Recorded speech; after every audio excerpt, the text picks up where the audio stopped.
FM সাথে আছে আপনাদের সবার এবং ঘড়িতে সময় এক্স্যাক্টলি সকাল রাত 11:59 সত্যি। এবং যেটা বলবো সেটা হচ্ছে যে ঈদের আগে বেশ মানে কি বলবো, যেদিন আমরা সবাই মিলে একসঙ্গে ছিলাম এবং তারপরে তো আমরা অনেক কিছু শো যেগুলো আমরা শুনিয়েছি আপনাদেরকে, সেগুলো অনেক পুরনো শো ছিল, কিন্তু আজকে আবারও আমাদের সঙ্গে নতুন মানুষ, নতুন আমাদের গেস্ট এবং তাদের অনেক অনেক অভিজ্ঞতার কথা আমরা শুনবো। So stay tuned two radio 50 এবং এসএমএস করার নিয়মটি বলছি, শাউট লিখে স্পেস দিয়ে আপনার নাম লিখে স্পেস দিয়ে আপনার মেসেজ লিখে পাঠিয়ে দিন 9840 নাম্বারে। আর রেগুলারই আপনাদের অসংখ্য এসএমএস পাই এবং এসএমএস এর সাথে সাথে আপনাদের ইমেলও পাই, যারা আপনাদের স্টোরিগুলো একটু বড় আকারে শেয়ার করতে চান এবং যারা চান যে স্টুডিওতে এসে আমাদের সাথে জয়েন করবেন এবং আপনাদের ঘটনাগুলো শেয়ার করবেন সবার সাথে, তাদের যেটা করতে হবে ইমেল করতে হবে আমাদের। আর ইমেল করার নিয়মটি হচ্ছে boothfm@radio40.fm। এখানে আপনারা ইচ্ছা করলে ইমেল পাঠিয়ে দিতে পারেন। আর এই মুহূর্তে আমার কাছে বেশ কিছু আমি দেখতে পাচ্ছি যে এসএমএস আছে, যে এসএমএস গুলো আগের সপ্তাহে, আমি সেই এসএমএস গুলো কিছু কিছু অংশ আমি পড়তে চাই। তার মধ্যে দেখতে পাচ্ছি তামজিদ আমাদের এসএমএস করেছেন সিলেট থেকে, এবং তামজিদ বলেছেন যে জিনদের মধ্যে ভালো জিন আছে আর খারাপ জিন আছে, খারাপ জিনকে আমরা ভূত বলি মেবি। নিলয় বলেছেন যে আপনাদের সাউন্ড ইঞ্জিনিয়ার সত্যি স্কেরি একটা ব্যাকগ্রাউন্ড মিউজিক দিচ্ছেন, ভয় পাচ্ছি। ওকে, সো আমি তাকে আপনার পক্ষ থেকে থ্যাঙ্কস জানাচ্ছি সেই জন্য মাসুমকে। আর জুই লিখেছেন যে আমার নিরস জীবনে ভূত এফএম এর কাহিনীগুলো অনেক আনন্দের। ওকে, আমার মনে হয় অনেক সাহসী আপনি এবং আপনাদের আনন্দ দিতেই চাই আমরা। শৈলী লিখেছেন যে আমরা আজকে নতুন বাসায় আসছি, মানে সেই দিন এসেছিলেন আর কি, এবং বলছেন যে আপনাদের কথা শুনে ভয় পাচ্ছি, আর আমি আর আপু শুনছি ভূত এফএমটা আমার খুব ভালো লাগে, থ্যাংক ইউ। শুভ লিখেছেন যে ভাইয়া খুব ভয় লাগছে, আরো ভয় চাই, প্লিজ গিভ মি সাম ভয়। ওকে, আমরা ট্রাই করবো, আমাদের বেস্ট ট্রাইটা আমরা করবো আপনার জন্য। কুইন অফ স্মাইল আমাদের লিখেছেন যে আমার জ্বর আসছে, বাট তারপরও ইচ্ছে করছে না ভূত এফএম থেকে ছেড়ে ঘুমাতে, because I love Bhoot FM, thank you so much. Krishna আমাদের এসএমএস করেছেন এবং বলেছেন যে আমাকে প্রতি রাতে একটু ঘুমিয়ে গেছি, আর এমন অবস্থায় মাথায় কে যেন তার হাত বুলিয়ে দেয়, এরকম একটা অনুভব করেন যখন একটু ঘুম আসে। আমার প্রথম প্রশ্ন হচ্ছে, আপনি কি এটা ঘুমের মাঝে অনুভব করেন কিনা, মানে স্বপ্ন দেখেন না তো? যদি স্বপ্ন না দেখেন বা একদম আপনি নিশ্চিত হন যে আপনি ঘুমোচ্ছেন না কিন্তু এরকম ঘটনা ঘটছে, তাহলে ব্যাপারটা সত্যি চিন্তার। তাছাড়া আমার মনে হয় চিন্তা কোনো কারণ নেই, তবে একটু চেক করে দেখবেন, আমার যেটা মনে হয়। যাই হোক, আফজাল আমাদের এসএমএস করেছেন সিলেট থেকে, এবং আফজাল লিখেছেন যে আপনার শোনা গল্পের মতো অন্ধকারে হাতের স্পর্শ আমি অনুভব করেছি। আচ্ছা, হাতের স্পর্শ তিনি গতদিন আমাদের এখানে দুজন হাজবেন্ড ওয়াইফ, মানে একজন একটা কাপল এসেছিলেন, তারা যে গল্পটা বলেছিলেন বা যে ঘটনাটা বলেছিলেন সেই ঘটনার সূত্র ধরে এসএমএসটি করেছেন। এছাড়াও যারা আমাদেরকে বলেছেন যে একা একা ভূত এফএম শুনছি, অনেক ভয় পাচ্ছি, বাট মনে হচ্ছে আপনারা আমার সাথে আছেন, নট রিয়েলি। যাই হোক, আমরা অনেক কথা বলছি, তার চাইতে আমরা আজকে পরিচয় করে দিই আমাদের সাথে যারা এসছেন বেসিক্যালি তাদের ঘটনাগুলো শেয়ার করার জন্য। তাদের সাথে আমাদের সাথে একজন অতিথি এসছেন, আমাদের গেস্ট, আমি চাইবো যে উনি তার পরিচয়টা দেবেন। হ্যালো লিসনার, আমি খালেদ সাইফুল্লাহ, আমি উন্মাদ পত্রিকার সহযোগী সম্পাদক, সেই সাথে তবুতে রিপোর্টার হিসেবে কাজ করি। ওকে, খালেদ সাইফুল্লাহ, আপনার সম্পর্কে যে যতটুকু আমরা শুনেছি যে আপনাদের একটা মানে কি বলবো যে একটা একটু আমি টানবো যে আপনার একটা বংশ, মানে পীর বংশের ছেলে আপনি, সেই ব্যাপারে একটু বলবেন হালকা? হ্যাঁ, এটা আসলে মানে মিথ্যা না, আমি মানে আমার নাম খালেদ সাইফুল্লাহ ঠিক আছে, কিন্তু সাথে একটা পদবি যোগ করা যায়, আমি সৈয়দ খালেদ সাইফুল্লাহ। ওকে, এবং সেই সাথে যে মানে সিলসিলা অনুযায়ী আমরা মানে আমাদের সাথে মানে বংশের সাথে ওই আমরা পীর মুরিদের ব্যাপারটা সংযুক্ত। আচ্ছা, সেটা আমরা করে থাকি। ওকে, সো আজকে আমরা প্রথম যে ঘটনাটা আপনার কাছে শুনবো সেই ঘটনাটা শুনতে। ঠিক আছে, প্রথম ঘটনাটা খুব মানে রিসেন্ট ঘটনা দিয়ে শুরু করি। এটা আমার তবু অফিসের ঘটনা। আচ্ছা, তবু অফিস, আমরা তো ওখানে মাঝে মধ্যে রাত্র 11টা পর্যন্ত কাজ করি, কখনো এমন হয় যে সারা রাত থাকি। তো এমন একদিন সারা রাত থাকার সময়, আচ্ছা, তখন কিন্তু অফিস আমি নেই, অফিসে তখন কাজ করছে আমাদের অনেক ভাই, হেড অফ কন্টেন্ট এবং মানে গ্রাফিক্সের কাজ যিনি করেন রাকা ভাই, দুজনে কাজ করছেন, এবং দুজনে মিলে একটা প্ল্যান করলেন যে নতুন একটা ফিচার নামানো যায়, তেনাদের রক্ষা প্রকল্প। কারণ তেনাদের রক্ষা প্রকল্প মানে যে ভূতদের রক্ষা প্রকল্প, কারণ ভূত কোথাও নেই তাদের ধারণা অনুযায়ী, এবং আমাদের সবার ধারণা যে ভূত আস্তে আস্তে শহর থেকে চলেই যাচ্ছে এবং তাদের নিয়ে গল্পগুলো হারিয়ে যাচ্ছে। আচ্ছা, তো এভাবে একটা ফিচার করা যাক। তো ও দুজনেই কথা বলছিলেন যে এটা কি আদৌ দরকার আছে কিনা, কারণ জিনিসগুলো এখন আস্তে আস্তে মূল্যহীন, এটা দরকার নেই, নতুন কিছু আসা উচিত। কথাবার্তা শেষ হওয়ার আগে ঠিক উঠে তারা খেতে যাবে, ঠিক সেই সময় মানে অনেক একটা ছোটখাটো মানে টাকা খাত টেবিলের সাথে, এবং অনেকগুলা পেপার যেগুলো ছিল পেপার সব ছড়িয়ে পড়ে যায়, টেবিল একটা উল্টে পড়ে যায়। আচ্ছা, দুজন মিলে চিন্তা করলেন যে ঠিক আছে থাকুক, এটা আসার পর ঠিক করা যাবে। মানে নেক্সট যেদিন অফিস না, নেক্সট দিন অফিস না, তারা খেতে যাচ্ছেন, তারা রাতে থাকবেন অফিসে, তখন বাজে 2টা। আচ্ছা, তারা খেতে গেছেন, এবং মানে দুটো মানে একটা টেবিলে ধাক্কা লেগে দুটো টেবিল উঠে গেছে। মানে পেপার টেবিলে যা ছিল সব মানে টেবিল মানে ইয়ে পড়া সয়লাভ মেঝে। 1 ঘন্টা পরে তারা আসলেন, যখন তালা খুলে দেখলেন যে সবকিছুই ওকে, টেবিলের জায়গায় এবং পেপার প্রতিটার জায়গায় লাগানো, এবং যেগুলো মানে ড্রয়ার খুলে পড়ে গেছে সবগুলো জিনিস ড্রয়ার লাগানো। আচ্ছা, তো প্রথমত ঘটনা তারা বুঝতে পারেন না কি হলো, পরে দুজনকে ধাক্কা খান, কারণ এখানে এমন কোনো স্কোপ নাই যে কেউ এটা গুছিয়ে রাখবে। তার মানে ওই রুমটা কি লক করা ছিল বা ওই রুমের চাবি অন্য কারো কাছে? ওই রুমটা লক করা ছিল এবং 100% শিওর দুজনেই যেটা যে ওই চাবিটা একমাত্র তাদের কাছে ছাড়া কারো কাছেই নেই, এবং চাবিটা তখন তাদের পকেটেই ছিল, যেটা তারা তালা খুলেছেন আবার। ওকে, তো এটা ছিল মানে তাদের ভাষ্য। পরদিন আমি যখন আসলাম, তারা দুজনেই খুব সিরিয়াস যে এই জিনিসটা এইরকম একটা সমস্যা এবং এটার কোনো মানে সলিউশন নাই। তখন আমি বললাম যে এটা হতে পারে না, because I don't believe on ghost, আমি ভূত বিশ্বাস করি না এবং এটা কোনো ব্যাখ্যা আছে। তারপরে কি হলো যে অফিসে যখনই কোন দরকার হলো, অনেক ভাই এরপর থেকে কখনই আর অফিসে থাকেন নাই। ইভেন রাকা যখন থাকে তখন সে একা থাকে না, সে দরকার হলে আমি তার সাথে থাকি। আমার মনে মানে জিদ চেপে যায় বা মাথায় ভূত চেপে যায়, এটা আমি বের করবো, আমি অফিসে থাকবো। আচ্ছা, অফিসে আমি থাকবো এবং দেখবো ভূত আছে কিনা। রাকা এরপর যখন দরকার হয় সে আমাকে অনুরোধ করে যে আপনি থাকেন, আমি থাকি। এরকম সে না থাকা অবস্থাতে আমি থাকি। এবার মাঝে মধ্যে দেখা যাচ্ছে আমি অফিসে থাকছি আমার কাছে। এরই মাঝে একদিন দেখা গেল যে মানে এভাবে কাজ করছে অফিসে, অনেক পত্রিকা রিটার্ন এসেছে, আমাদের কুরিয়ার সার্ভিস থেকে রিটার্ন এসেছে। যখন রিটার্ন এসেছে তখন আমি চিন্তা করছি যে কি করা যায়, মানে এটা কিভাবে রিটার্ন আসছে। তখন দেখলাম যে একটার পর একটা আমি সবগুলা খাম ছিল, সবগুলা খামগুলা রাখলাম, পত্রিকা রাখলাম, পুরা মেঝে আবার এরকম সয়লাভ, এবং আমি দেখলাম সব বিরক্ত। তখন আমি মানে বিয়ে করলাম। এই মুহূর্তে আমার আবার কারেন্ট চলে গেল। 5 মিনিট পর যখন কারেন্ট আসলো আমি ফ্রিজ হয়ে গেলাম।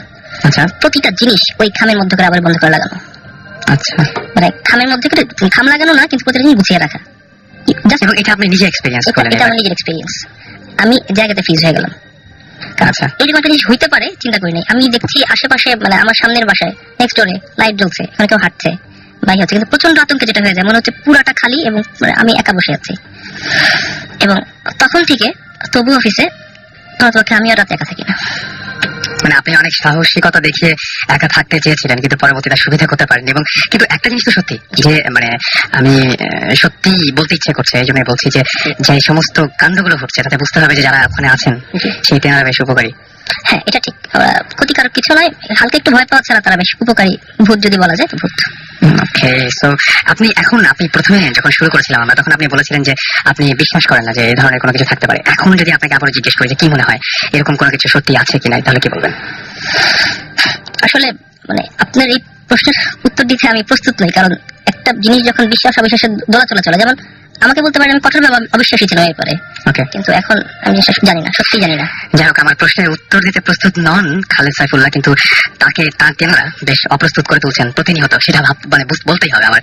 এনিওয়েজ, আপনাদের যদি এই ব্যাপারে কোনো মতামত থাকে তাহলে আমার সাথে শেয়ার করতে পারেন। শাউট লিখে স্পেস দিয়ে আপনার নাম লিখে স্পেস দিয়ে আপনার মেসেজ লিখে পাঠিয়ে দিতে পারেন 9840 নাম্বারে। আমাদের নেক্সট গেস্টের কাছে আমরা যাব। আপনার পরিচয়টা একটু বলবেন?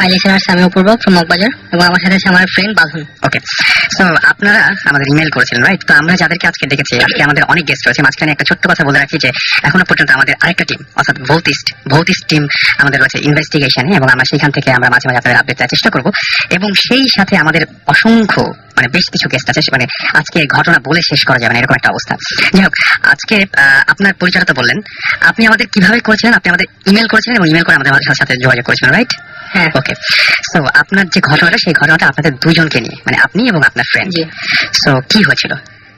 আমি আর আমার ফ্রেন্ড বাঁধন আমরা প্রায় প্ল্যান করি যে কোথাও ঘুরতে যাওয়ার জন্য, কিন্তু কখনোই যাওয়া হয় না ওইরকম ভাবে। তো আমরা বাঁধন বলতেছি যে দোস্ত, আমরা যে কোনো ভাবে হোক আমরা এবার যাবোই, ঘুরতে যাবো এসে। তো ওর কথা অনুযায়ী আমাদের এক ফ্রেন্ড আছে কুমিল্লাতে, চাপিতলাতে। তো ওকে ফোন দিলাম যে দোস্ত, আমরা তোদের বাড়িতে আসতে যেতেছি, এখন ফ্রি আছি, তো এখন ঘুরতে আসতে যেতেছি, কি বলছ? তো বলতেছি ঠিক আছে তোরা আয়, তো অনেক মজা হবে। পরে আমরা বাঁধন বলতেছে যে ঠিক আছে আমরা আগামী শুক্রবার যাবো। তোমার বাসা থেকে বের হই দুপুর তখন 2:30 বাজে। তোমার বাসা থেকে বের হওয়ার পর তোমরা সায়দাবাদে গিয়ে বাসে উঠি, বাসে উঠে রওনা দিয়েছি। তো বাস চলতে থাকে, মাঝে একবার বাসে প্রবলেম হয় আর কি, চাকা পাঞ্চার হয়ে যায়। তারপরে জায়গায় অনেক টাইম ওয়েস্ট হয়। তো বাস ঠিক করার পর আমরা আবার বাস চলতে শুরু করে। তো বাস থেকে আমরা নামতে নামতে অথচ বাসে ওঠার আগে কিন্তু আমাদের ওই ফ্রেন্ডের সাথে কথা হয় আর কি, যে আমরা যেখানে আপনারা যাচ্ছেন ওই ফ্রেন্ডের নাম হচ্ছে বাহার। আচ্ছা, তো আমরা যাইতেছি বাস থেকে নামতে নামতে প্রায় মানে রাত 8টা 8:30 বাজবে। এমনিতে পৌঁছানোর সময় মানে কখন পৌঁছানোর কথা ছিল এমনিতে? আমাদের পৌঁছানোর কথা ছিল 5টার সময়। অলরেডি আপনারা 3 ঘন্টা লেট করে ফেলেছেন। 3 ঘন্টা লেট করে ফেলছি। আচ্ছা, তো আমরা বাস থেকে নামার পর জায়গাটা যদিও প্রথমবার যাচ্ছি, তো আমাদের কাছে অপরিচিত লাগছিল জায়গাটা।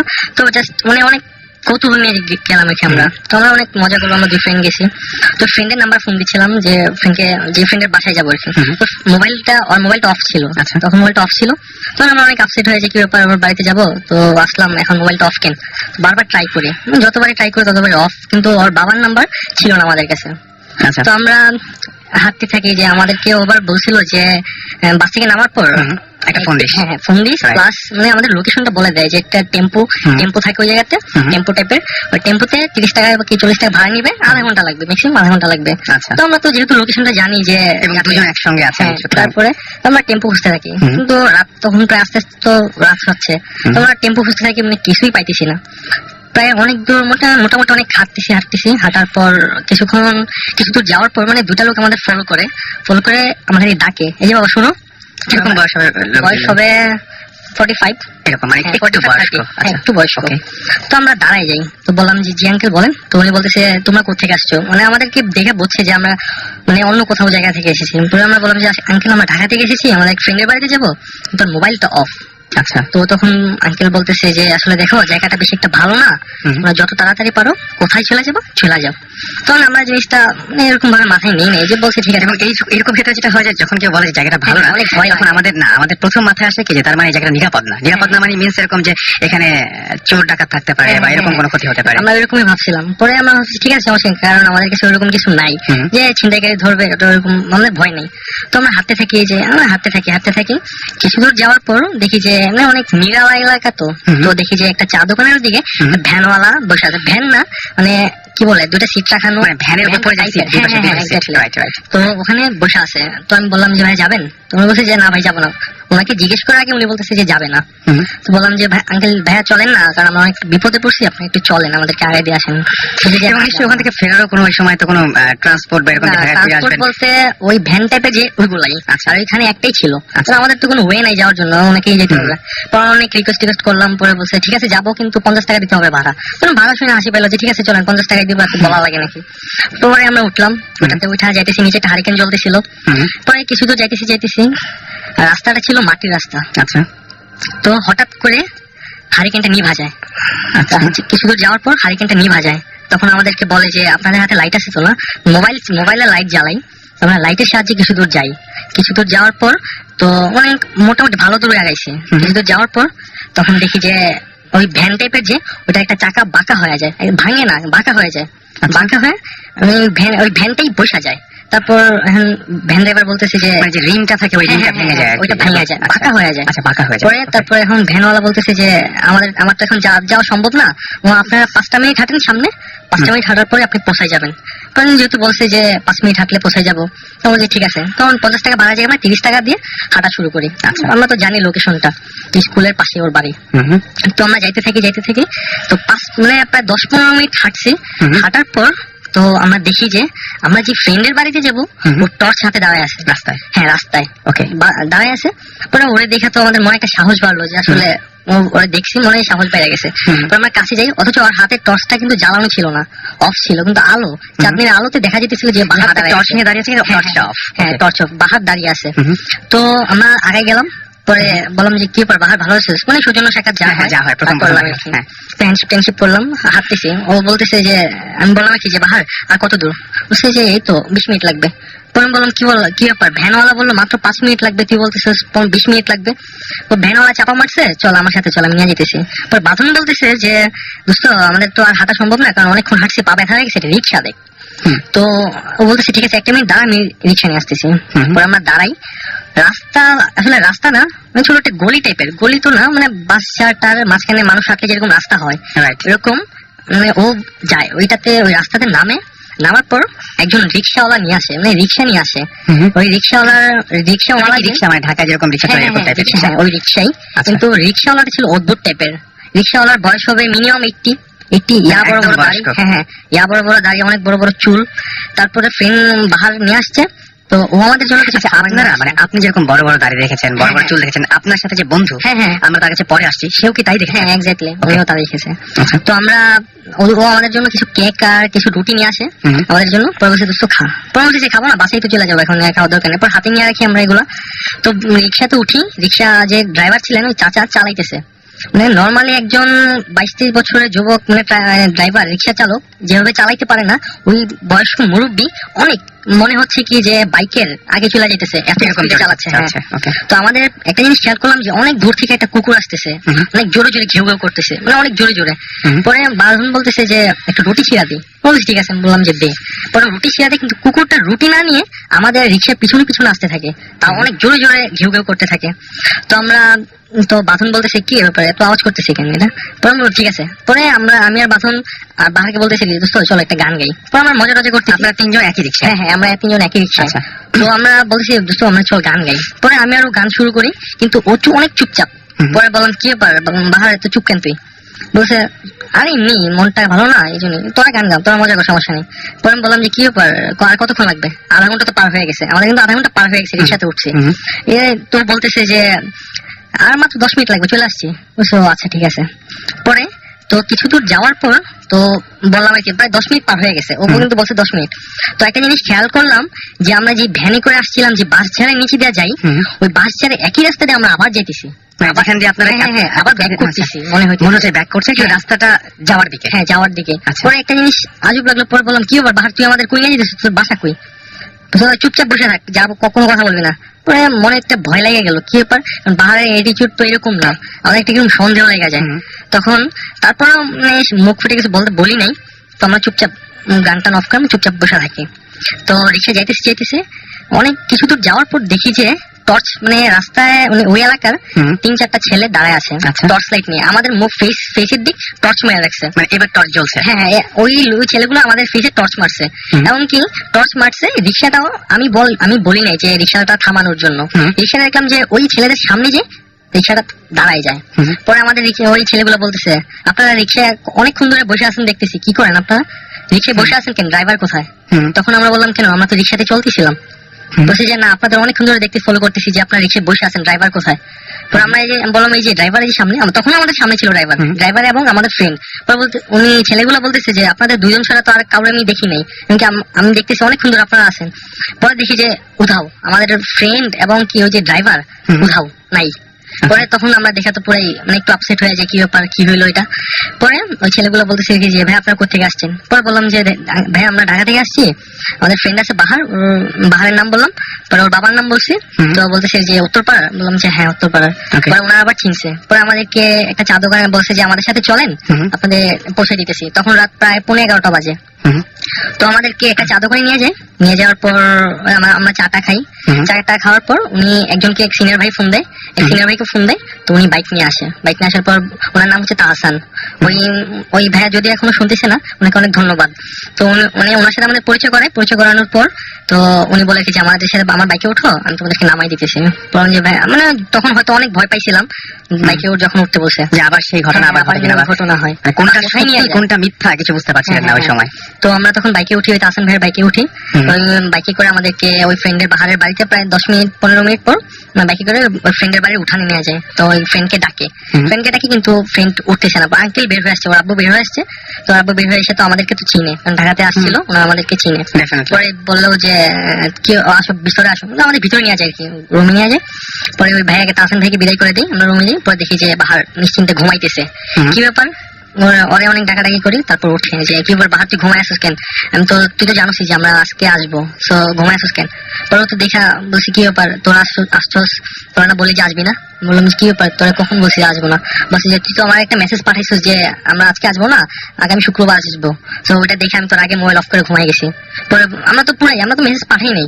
তখন আমরা অনেক বললাম যে কি ব্যাপার, তুই মেসেজ দেখা। পরে আমরা অনেক রাগারাগি করি, বলছে তখন আমার মোবাইলটা অফ ছিল, আমাদের সামনে অন করছে। অন করার পর দেখলাম যে মেসেজে ঢুকলো, মেসেজে ঢোকার পর কোনো মেসেজ নেই। পরে ওর বললাম যে না, তুই তো এরকম মেসেজ তো তুই হয়তো মিথ্যা কথা বলছিস। পরে ও কখনো কিরা কসম কাটে না, কিন্তু তারপর তখন ও অনেক কিরা কসম কাটে যে আসলে দোস্ত সত্যিকার আমার একটা মোবাইল মেসেজ আসছে তোর নাম্বার থেকে যে দোস্ত আজকে আমরা আসবো না, আগামী শুক্রবারে আসবো। আচ্ছা, ওকে।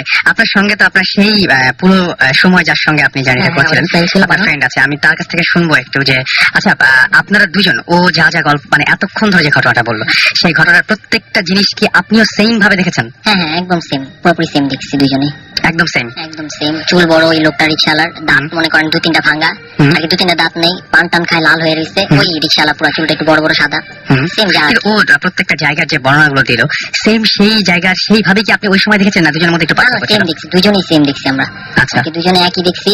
তারপরে আর কি ওই যখন ওর বাসায় গেলাম, তো বাসায় গেছি আমরা তো মনে করছি মিথ্যে বলতেছে, পরে দেখি যে না, আসলে সবার জন্য মনে করেন 2টা মানুষ, ওরা 3জন মানুষ ফ্যামিলিতে, মানে আমরা দুজন গেলে আমাদের জন্য একটু বাড়তি খাওয়া দাওয়ার ব্যবস্থা, দেখি সবকিছু ওরা নিয়ে আসছে। তো তখন বুঝলাম যে না, আসলে আমাদের জন্য ওরা আপসেট আছে। আর বাহার যে রাগ করছে, তখন ওর আব্বাও বললো যে তোমরা নাকি আসবা না বললা। পরে আর কি আমরা খাওয়া দাওয়া করলাম, আমরা খুব ভয় পাইছি তখন। তো ভয় পেয়েছি পরে ও বাহারের আব্বা আর কি, তখন আমার লোম আর কি সারাকের পশম যেগুলো একদম পুরো দাঁড়ায় উঠছে, পরে আর কি সবার অবস্থা খারাপ। তো পরে দিয়ে আর কি উনি অনেক বললো যে তোমরা শো এখন আপাতত, তাহলে পরে এখন তো ঘুম আসতেছে না, প্রায় আমরা 2টা পর্যন্ত জাগনা। তো হঠাৎ করে দেখি যে আর কি ও রুমে আর কি অপূর্ব ঘুমানো, আর বাহারও দুজনে শুয়ে রয়েছে। তো হঠাৎ করে দেখি অপূর্ব আমার মধ্যে শুয়েছে আর আমি কিনারে। তো অপূর্ব শরীর দেখি কাঁপতেছে কেমন জানি, আর কি জানি বলতে যেতেছে। তো আমি করছি কি, ওকে ধরছি, ধরে এখন আমি ওর বাহারকে ডাক দিতে ভয় পেতেছি, কারণ আমার বাহার না অন্য কেউ, এরকম চিন্তা করছি। মানে ওই সময় অনেক উল্টাপাল্টা অনেক কিছু হচ্ছে। তো তখন এখন আর কি এমন ভাবে ও কাঁপতেছে যে কিছু বলতে যেতেছে, আমি এখন ভয় পাই উঠে পড়ছি, বিছানার উপর উঠে পড়ছি। ওইটা এখন লাইট তো কোথায় আমি তো জানি না, গ্রামের বাড়ি যেহেতু। তো পরে আমি আর কি যাই হোক বাহারকে ডাক দিই, বাহারকে ডাক দিলাম। বাহারের আমার খুব সাহস, ও করছে কি সরাসরি যে লাইট জ্বলাইছে, লাইটটা জ্বলায় দেখে যে, পরে আমি দেখি আর কি ঘাড়ের যে রক গুলা, এগুলো সব একবারে দাঁড়ায় রয়েছে আর কি, নীল হয়ে গেছে পুরো অবস্থা, নীল, ওর কোনো সেন্স নাই। ও কিন্তু একটু আটকে সেন্স নাই, পুরো সেন্সলেস। তারপরে ওর বাবা আসলো, আর আম্মা আসলো, এসে পানি দিল ওর গায়ে মুখে, পানি টানি দিল। পরে দিয়ে ওকে আর কি ও নর্মাল, কি পানি দিতেছিস কেন, উঠে বলে পানি দিতেছিস কেন, বলে না তুই এমনি। আর বাবা বলতেছে কি তুই এমনি না, কিছু হয় না বাবা, ওই ওরা মজা করতেছে, তোমার সাথে মজা করতেছে। তো পরে দিয়ে আর কি যাই হোক, পরে আর কি বাহারে আব্বা আমাকে ডাক দিয়ে বললো যে ওরেও কিছু বলো না তুমি, এটা একটা সমস্যা হতে পারে। পরে আর কি আমরা তখন যেমনি হোক আর কি শুয়ে পড়ছি, শুয়ে পরে পরের দিন সকালে ফজরের নামাজের সময় আমরা আর কি, তখন তো ভয় ঘুমও আসতেছে না। তো পরে আমরা দুজন মিলে ওই বাহার নিয়ে সবাই ফজরের নামাজ পড়তে চলে গেছি, অজু টুজু করে ফজরের নামাজ পড়লাম। তো ফজরের নামাজ পড়ার পরে ওই বাহারের আব্বা আবার ইমাম সাহেবের সাথে পরিচিত ছিল, তোমার সব ঘটনা বললো যে এরকম এরকম ওরা আসছে। তো উনি আমাদের করছে কি যে বলে যে আচ্ছা ঠিক আছে, এখন তো পানি নিয়ে আসলে একটা বোতলে পানি টানি পরে দিল। তারপর এমনি ফুটু দিয়ে দিল, বললো যে না তোমাদের এমনি একটু সমস্যা আছে, তোমাদের এখানে তোমরা কি আসো এই কদিন, আমরা আঙ্কে আজকেই থাকতে পারি বা আজকেও চলে যেতে পারি বললাম। পরে যে আচ্ছা ঠিক আছে, এই কথা বলার পরে আর কি ওর বাবা আমাদের নিয়ে আসলো। পরে এমনি নর্মাল চিনল।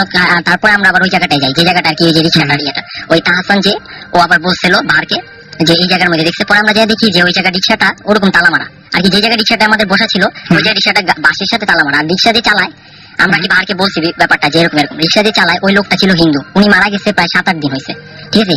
যেরকম আপনারা দেখেছিলেন সেই লোকটা কি ওইরকমই?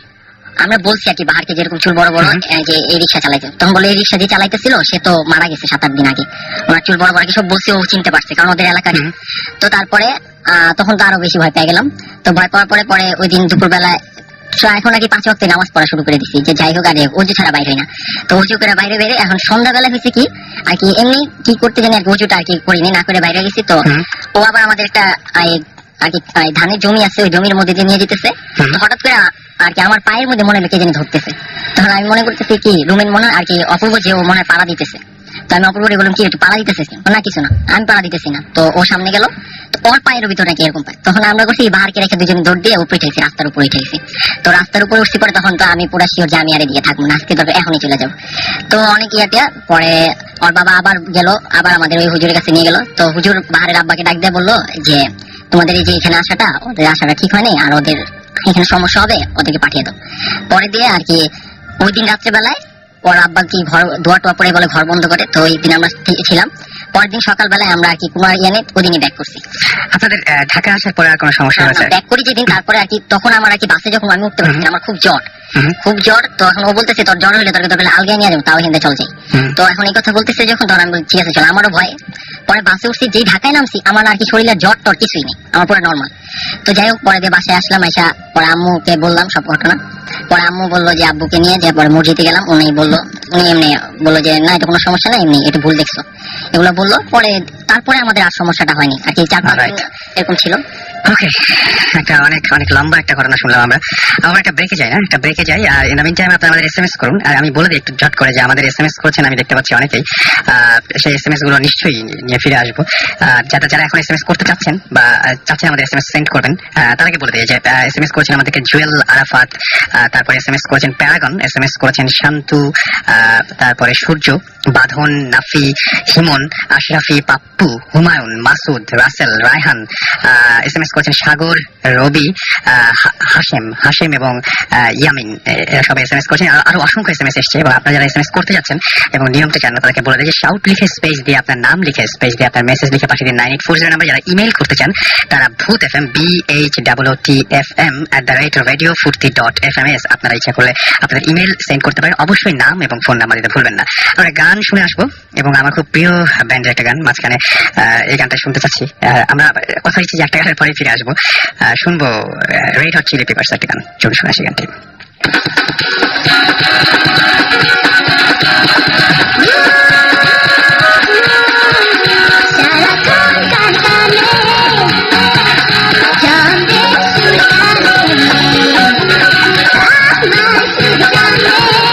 Radio Furti, 88 FM.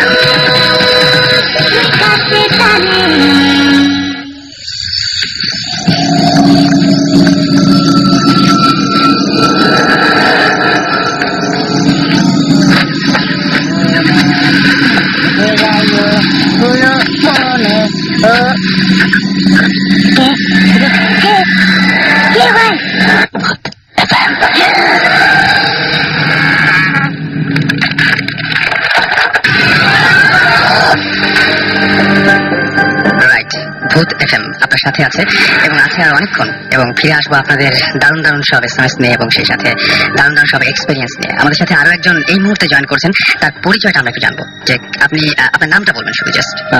আসসালামু আলাইকুম ডিয়ার লিসনার, আমি রবিউল ইসলাম বলছি। ওকে, রবিউল ইসলামের কাছে আমরা ফিরে আসবো রবিউল ইসলামের এক্সপিরিয়েন্স শুনতে। তবে তার আগে আমরা আবারও খারাপ ভাইয়ের কাছে চলে যাবো।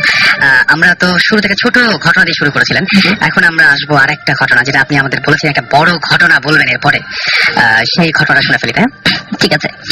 ওকে, আমরা তার আগে একটু বলে দিই যে আমাদেরকে এসএমএস করছেন যারা কষ্ট করে। তাদের মধ্যে আছেন বিশাল, মিরাজ, এসএমএস করেছেন কাশপিয়ান, এসএমএস করেছেন রবিন, নীলাকাশ, এসএমএস করেছেন অনিরুদ্ধ, তারপরে এসএমএস করেছেন সেজান, ইফাত, নাবিল, রবিন, রাশেদ, এসএমএস করেছেন সুধা, মাসরুর, এসএমএস করেছেন স্বর্ণা, এসএমএস করেছেন সাদা ক্যানভাস। ওকে, সাদা ক্যানভাস এত রাত্রে শুনলেই খুব ভয় লাগে। আর আমি আরেকবার বলতে, এই সময়টা এখন 12:38, এখন সকাল 12:38, একদমই না, বরং রাত 12:38। সুতরাং বুঝতেই পারছেন যে চলছে ভূত FM এবং চলে যাচ্ছি খালেদ ভাইয়ের কাছে। আমি আমার পরিচয় আপনি আগে দিয়ে দিয়েছেন, মানে আমি পীর বংশের ছেলে যেটা বলেছেন। হ্যাঁ, আমাদের গ্রামের বাড়ি অর্থাৎ ব্রাহ্মণবাড়ির মাছিয়াতা, ওখানে আমার চাচা এখন পীর সাহেব, এবং খুবই স্বাভাবিক কারণে অর্থাৎ মানে পেশাগত কারণেই ওনার কাছে অনেক মানুষ আসে যাদের সমস্যা অনেক রকমের। এর মধ্যে স্পেসিফিক কিছু সমস্যা যেটা কমন সেটা হচ্ছে কি জিনে ধরা, ভূতে ধরা। এবং এই সমস্যাগুলো খুব কমন, এবং আমরা যখনই গ্রামের বাড়িতে যাই এই ধরনের সমস্যাগুলো দেখে অভ্যস্ত। কাউকে জিনে ধরেছে, চাচা গিয়েছেন, এটা হয়ে থাকে, চাচা যাচ্ছেন এবং ঠিক করছেন, কোথাও করছেন, সাজেস্ট করছেন। আমরা না এটা মানে এভাবে দেখে অভ্যস্ত যে মানে যারা খেতে পায় না তারা কম খাবে, এরকম ভাবে আমরা দেখে অভ্যস্ত মানুষের সমস্যা মানুষ আসবে, কিন্তু নিজেদের উপর যেটা করতে পারে এটা কখনো চিন্তা করিনি। যেমন আমার ওখানে আমার চাচার মেয়ে, আমার কাজিন, ও আমার কাছাকাছি ভাবে একসাথে খেলা করেছি, ছোটবেলায় বড় হয়েছি, খুব ভালো সম্পর্ক, ফ্রেন্ড সম্পর্ক।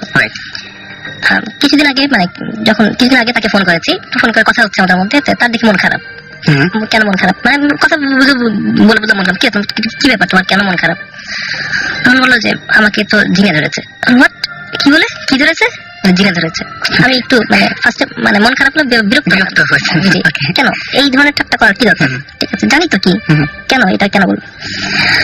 তো দেখি সে আমার সাথে কথা বাড়ালো এবং সবার কাছ থেকে শুনলাম ব্যাপারটা আসলেই তাই, তাকে জিনে ধরেছে। মানে বাড়ির আরো যারা মেম্বার আছেন তারা সবাই একইভাবে বললেন। জিনিসটা তার সাথে কথা রেখেলাম এবং পরে বাবার কাছ থেকে শুনলাম যে ওর তো জিনে ধরেছে, অবস্থা খারাপ। ওকে, তো এখন আমি তাকে আমি সময় করলাম তাকে ঢাকায় আনা হোক, তার জন্য চিকিৎসা প্রয়োজন। আমি নিজে সাইকোলজি স্টুডেন্ট, এজন্য সাইকোলজিতে পড়ি, কাজেই তখন সবাই একটা ছিল যে সাইকোলজিস্ট দেখানো হোক। ঠিক আছে, অন্য চিকিৎসাও চলুক, আমাদের মানে দোয়া করানো হোক, প্লাস সাইকোলজিস্ট দেখানো হোক। তাকে ঢাকায় আনা হলো এবং ঢাকায় আনার পরে তাকে দেখে মানে নর্মাল, কোনো সমস্যা নাই, কোনো সমস্যা হচ্ছে না, নর্মাল আছে। আমি তার সাথে কথা বলছি এবং হুট করে দেখা গেল মানে আমি সে আমার মোবাইলটা দেখছি, নতুন মোবাইল কিনেছি, তাকে দেখাচ্ছি খুব শখ করে। তার হাতে মোবাইল, এর মধ্যেই একটা ফোন আসছে। এটা ফোন করেছিল আমার খেয়াল আছে এখনো, উন্নদের মারুফ ভাই। আর দেশি গল্প শুরু হয়েছে এবং এটা নিয়ে একটা ইম্পর্টেন্ট কথা বলতে ফোন করেছে। হ্যালো, ফোনটা দাও, ফোন আসছে।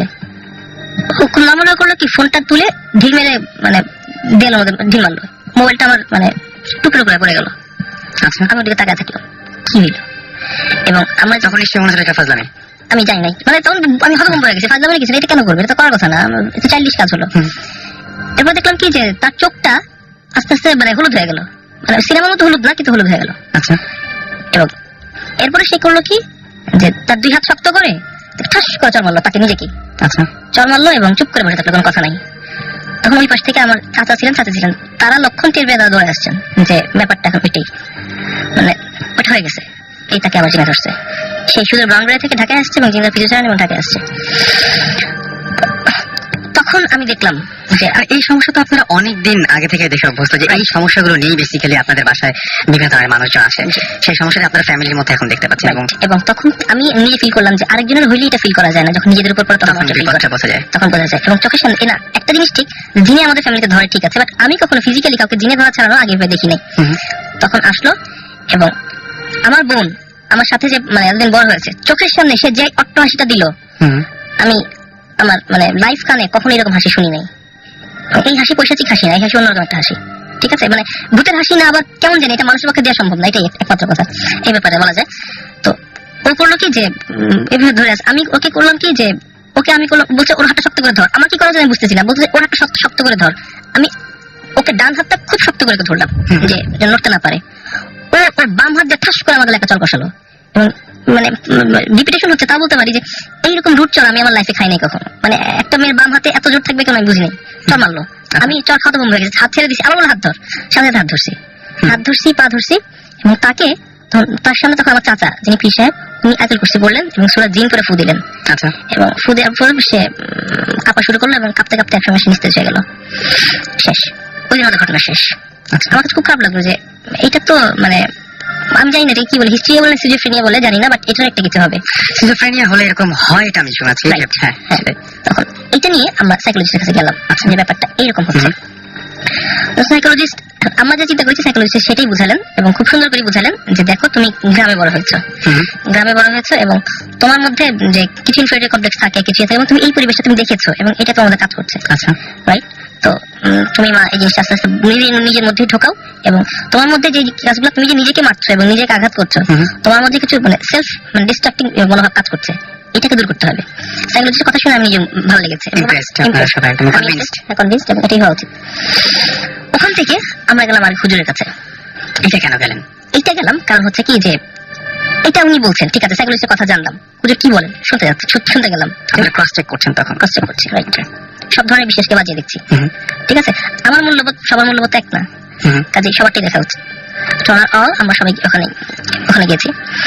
ওখানে যাওয়ার পরে হুজুর বললেন জিন আনতে হবে এবং উনি বললেন কিছুক্ষণের মধ্যে উনি ইয়ে করলেন, জিন আসলো এবং জিন এসে কিছু কথা বললো, যে জিন আসলো এই ব্যাপারটা আপনার চেঞ্জ হয়ে গেছে এবং সে পরে হিপনোটাইজড এবং তার গলার স্বর ওই সেই হাসি মাঝে মধ্যে আসছে, তার গলার স্বর তার স্বাভাবিক স্বর নাই, বলবো না যে কোনো ভৌতিক স্বর, তার স্বর না ওটা, এবং তার কথা বলা, এবং সে কিছু কথা বলেছে না আমার এটা তার বলার কথা না, সে পড়াশোনা করেছে কতটুকু এবং সে বলছে কি এবং অনেক কিছুই বলছে যেটা তার বলার কথা না এবং তার জানার কথা না।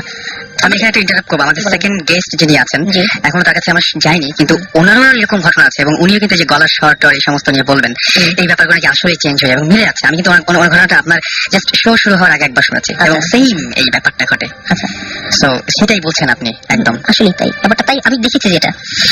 তো ওর পরে আমরা বাসায় আসলাম, বাসায় আসার পরে আমরা 1 মাস চেষ্টা করেছি, মানে তাকে বাইরে নিয়ে যাওয়া হয়েছে, আবার আনা হয়েছে, এবং ওই মানে সাইকোলজিস্টের যে ব্যাপারটা সাইকোলজিস্টের কাজ করছে না। এবং আমাদের বাসায় যখন আসলো তখন একদিন ওটা বিকট অবস্থা, মানে ইয়ে করছে না, তখন আমার চাচা বললেন জিনকে মেরে ফেলা খুব খারাপ কাজ, এটা করা উচিত না, কিন্তু আমার মেয়েকে 1.5 মাস ধরে যেটা হচ্ছে এটা সহ্য করা যায় না, আজকে আমি জিনটাকে মেরে ফেলবো, পুড়িয়ে ফেলবো। এটা কিভাবে সম্ভব? তখন চাচা বললেন যে ওকে নাচ পড়া দিতে হবে। নাচ পড়াটা কি জিনিস ওই দিন আমি দেখলাম যে খুব সম্ভব ছিল নাচ বা এমন একটা কিছু, ওটা একটা তাবিজের মধ্যে রাখতে হয়, ওটাকে সর্ষে তেলে রাখতে হয় এবং এটাকে পুড়িয়ে ফেলে পুরানোর সময় কাগজটা তার নাকে ধরতে হয় এবং এই নাককে যখন এই ধোঁয়াটা যাবে এবং এই ধোঁয়া শুনে আস্তে আস্তে জিন মরে যাবে। আচ্ছা, ওই দিন আমি যখন জিন আসছে, ঠিক আছে, তখন কিছুটা আমরা ইউজ টু 1 সপ্তাহ, এবং তাকে তো আমরা শক্ত মানে সে যখন জিন আসছে তখন মানে আমি তাকে প্রথমবার ধরতে খুবই লাগছিল যে আমার খারাপ হয়ে গেছে, আমার বোন আমার সাথে বড় হয়েছে, তাকে এইভাবে আমি ধরে মানে এইভাবে তাকে জোর করবো, সে কাটা ছাগলের মধ্যে ঝটপট করবে, আর এই দেখতে হবে। তখন আমার কোনো মানে তাকে বাঁচাতে হবে, কারণ সে মানে এটা হলে সে অনেক মানে যাই হোক মানে সে নিজেকে মানে নিজের উপর অত্যাচার করে। তো তাকে আমি শক্ত করে ধরছি, বাসায় যারা ছিল সবাই ধরছে, ইয়া করছে, এবং আস্তে আস্তে আমার চাচা ওই জিনিসটা পুরায় নাকের কাছে দিছেন। ও একটা ঝটকা দিল, আমি চিৎকার পড়লাম। আপনাকে দেখছেন মনে হয় সামনাসামনি, আমার মানে একেবারে জোর না আপনার নাই, আমি হ্যাঁ, হ্যাঁ। বুঝতে পারছি। মানে ওই সময় যে শক্তিটা ভর করেছিল সেই শক্তির কাছে আমার মনে হয় স্টিল আপনি কিছুই না। না, আচ্ছা ঠিক আছে, হ্যাঁ আমি বলতে চাচ্ছি উল্টা কথাটা, এত দুর্বল আমি না যে একবারকে ঝটকা দেওয়াকে ফেলে সেটাও দিই। সম্ভব না। হ্যাঁ সেটা সম্ভব না। মানে আমার পক্ষে সম্ভব না। যাই হোক, তো আমরা সবাই মিলে তাকে ধরলাম, ধরার পরে এই তার মুখে আস্তে মানে নাকি আস্তে আস্তে এই নাচ পড়া দেওয়া শুরু করলো, এবং সেটা তার চিৎকার মানে আপনি যদি রেডিও ফুর্তিতে চিৎকার দেওয়া, আমার মনে হয় যে মানে কোনো মাইক ছাড়াই সবাই শুনবে, সমস্যা নেই, সবাই সব লিসেনার শুনবে, এইভাবে চিৎকার সে করছিল। তো এই করার পরে তখন সে বললো জাস্ট শাট আপ, মানে জিন বলছে দাঁড়াও, আমি মানে দাঁড়াও, আমি যাচ্ছি, তোমরা কেন আমাকে এটা করতেছো? তখন চাচা বললেন তুই কেন তুমি ধরে আমাকে যন্ত্রণা করতেছিস? তখন বললো অমুক আমাকে মানে মন্ত্রণা দিচ্ছে, অমুক লোক, আমার জিনটা তো খারাপ ভালোর মধ্যে আছে, কিন্তু তাও অমুক বলছে দেখে আমি আসছি এখানে। অমুক কেন বলছে? অমুক বলছে এই কারণে বলছে, জিন বলতেছে তার গলায়, আমার বোনের গলায়, মানে বোনের ইয়ে থেকে, মুখ থেকে। ঠিক আছে তুই এখন যেতে হবে, তোকে এখন যেতে হবে। আমি যাবো না, তোকে যেতে হবে, আমি তোকে পড়ে ফেলবো, বলছে না পড়াবে না। তখন আস্তে আস্তে নাকে ধোয়া দিছে এবং আবার চিৎকার এবং চোখ হলুদ থেকে লাল হয়ে গেল, জাস্ট লাল হয়ে গেল, গলার স্বর পুরো পুরুষালী হয়ে গেল, আমি যাবো না, আমি যাবো না, আমি একদম মানে ছেলেদের মতো। ওকে।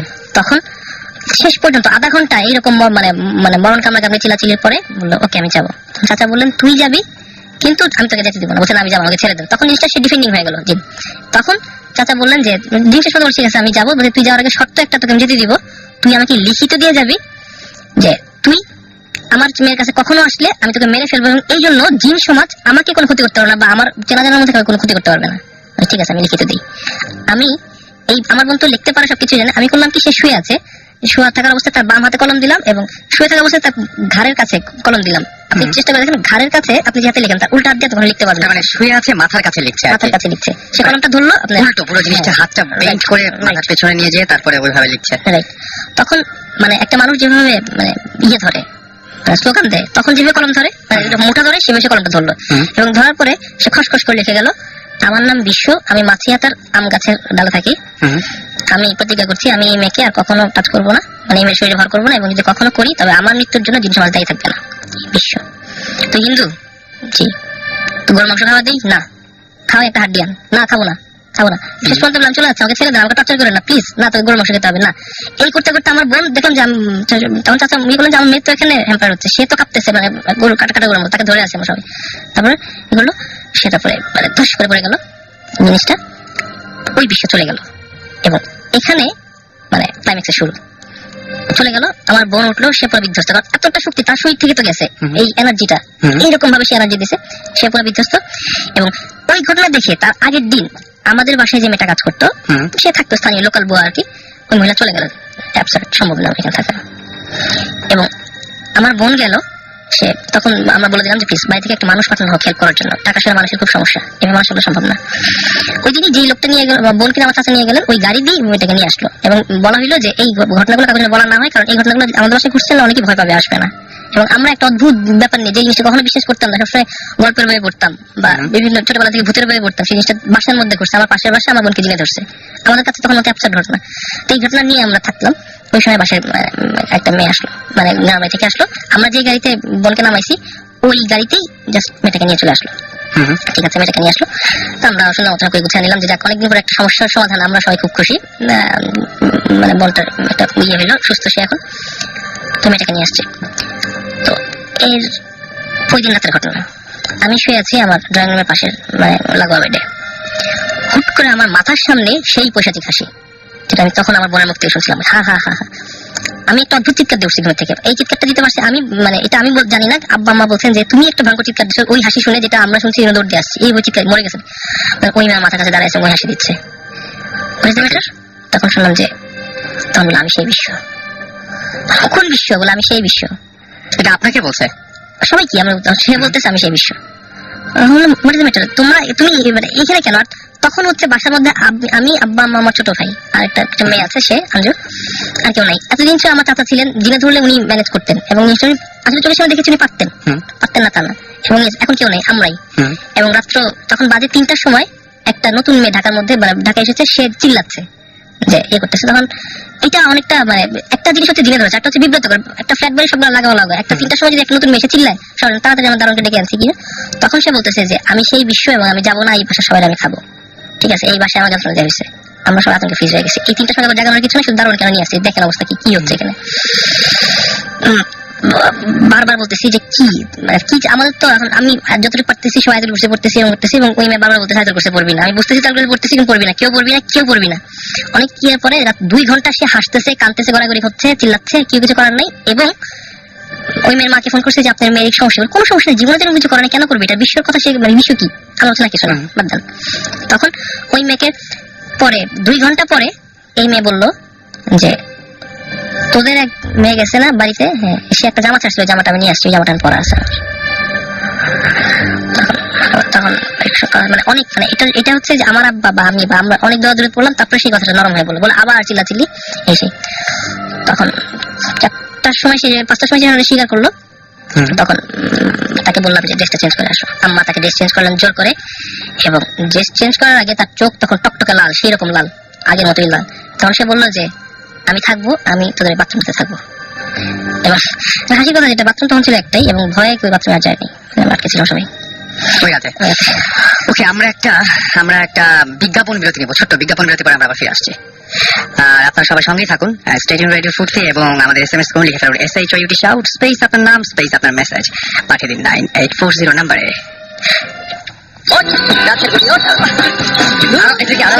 টাকা দিলে উঠাতে পারবি, 2 টাকা দিয়ে জাগিয়ে দিচ্ছি। কি 2 টাকা? এই দেখ নেসক্যাফে এখন মাত্র 2 টাকা। হ্যাঁ নেসক্যাফে এখন মাত্র 2 টাকায়। Don't stop the fruity. Don't stop the fruity. Radio Fruity 88.0 FM.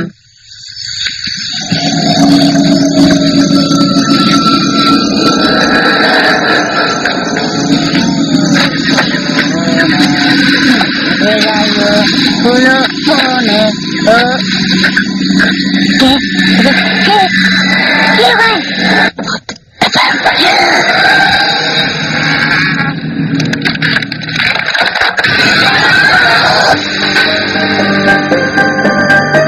That's right, শুনছেন সবসময় রেডিও ফুটির সাথে আছি রাসেল, চলছে ভূত FM, এবং ভূত FM আপনাদের সবাইকে আরো একবার স্বাগত জানাচ্ছি। আমাদের SMS করছেন শাওন, এবং শাওন তিনি বলছেন যে তাদের বাসাতেও 2 দিন আগে থেকে তার আম্মুর সাথে একটা ঘটনা ঘটেছে, যে তিনি ধারণা করছেন যে জিন ধরেছে।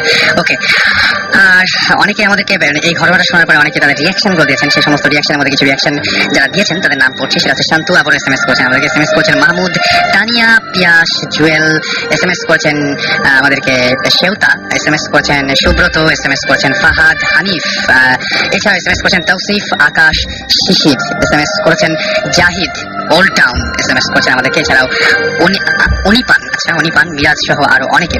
যাক, আমরা আগে যে গল্পটা শুনছিলাম সেই গল্পে আবারও ফিরে আসবো। তার আগে আমাদের যে আরেকজন গেস্ট রয়েছেন, আমরা তার সাথে একটু মানে কি বলবো, তার সাথে একটু কথা বলে আসি এবং তার কিছু অভিজ্ঞতা আমরা শুনে আসি। আচ্ছা, কি ঘটনা ঘটেছিল, আপনাদের ঘটনার একটু ব্যাকগ্রাউন্ডটা বলবেন যে কি হয়েছিল? আপনার নামটা একটু আমি মোহাম্মদ রবিউল ইসলাম বলছি। আমি একটা আমরা রবিউল ইসলামের একটা কথা বলি যে রবিউল ইসলাম উনি যেটা আমরা করতে চাচ্ছি সেটা হচ্ছে যে উনি তার পরিচয়টা সম্পূর্ণ আমরা দিতে চাচ্ছি না, পুরোপুরি পরিচয়টা দিব না, আমরা শুধু নামটুকু বলেই চেষ্টা করবো। এটা তার আসার আগে একটা কন্ডিশন ছিল, সো সেই কন্ডিশনটা আমরা রাখলাম। Thank you. Okay, thank you, you most welcome. ঘটনাটা শুরু আমার দাদির কাছ থেকে। আমরা ছোটবেলাতে আমরা শুনি, বেসিক্যালি আমার দাদি যখন বিয়ে হয়ে আসে সেই সময় তার উপর জিন পজেস হয়, যেটা আমরা যে বয়সটাতে শুনি ওই বয়সটাতে আসলে একজন বলা যায় যে শিশু বা শিশু থেকে কিছুটা বেশি ওই বয়সে পজেস হওয়া কি বা এই জিনিসগুলো আমাদের মাথায় ছিল না। ওকে, তো ফাইনালি আমরা যখন এর কিছু কিছু সিকোয়েন্স যখন আমরা প্র্যাকটিক্যালি দেখতে থাকি, তখন আমরা জিনিসগুলো নিয়ে একটা আতঙ্কগ্রস্তের ভেতর দিয়ে আমরা যাই। যেমন আমার হোম ডিস্ট্রিক্ট হচ্ছে পাবনা, আমি বর্ণন বটক সবই আমার ঢাকায়। তো আমার দাদি যখন আসতেন, একটা কথা বলি, আপনার দাদির কথা বলছি, আপনার পজেসড হয়েছিলেন। আচ্ছা, একটু আগে খালেদ ভাইয়ের সাথে আমরা কথা বলছিলাম এবং খালেদ ভাই বেশ কিছু ঘটনা বলেন, কিছু কিছু সিমিলারিটিজ আছে, রাইট? একদম। হ্যাঁ, আমি খালিদ ভাইয়ের বেশ ঘটনাটা শুনলাম। ওখানে আসলে অনেকগুলো সিকোয়েন্স আমার সাথে মিলে, যেমন চেহারা একটা পর্যায়ে গিয়ে যখন প্রসেস হয় তখন চেঞ্জ হয়ে যাওয়া, এন্ড চেহারাটা বিকৃত হয়ে যাওয়া, গলার স্বর একটা মহিলার কিভাবে পুরুষে পরিণত হয়, এটা আমি খুব ছোটবেলাতে দেখছি। এবং ওখানে একটা মানে খালেদ ভাই খুব ইম্পর্টেন্ট কথা বলেছেন, যখন নিজেদের ফ্যামিলির কারো হয় তখনই মানুষ ফিল করে আসলে ব্যাপারটা কত যন্ত্রণাদায়ক। আমি একজন এখানে একটা একদম মানে কি বলবো যে একেবারে অপ্রাসঙ্গিক হবে না পুরোপুরি সে এরকম একটা ঘটনা বলবো যে আমার বেশ কিছুদিন আগে, এই তো গত বছরের কথা, যে গত বছরে আমার একজন ডাক্তারের সাথে দেখা হয়েছিল একদম ওটির বাইরে। আমি জানতাম তিনি ডাক্তার, এবং তার একজন আত্মীয়র অপারেশন চলছিল ভেতরে, ওপেন হার্ট সার্জারি হচ্ছিল, এবং সে সেই মুহূর্তে বললো যে আমি নিজে একজন ডাক্তার এবং আমাকে ওটিতে থাকতে হয় সবসময়। আমি নিজে কোনোদিন এরকম ফিল করিনি সামহাও, মানে আমি ডাক্তার হওয়ার পরে এটা আমার কোনো আত্মীয়র প্রথম অসুস্থতা এবং এত বড় একটা অসুখ, এবং আজকে ওটির বাইরে দাঁড়িয়ে আমি বুঝতে পারছি যে বাইরের মানুষগুলো কত টেনশনে থাকে।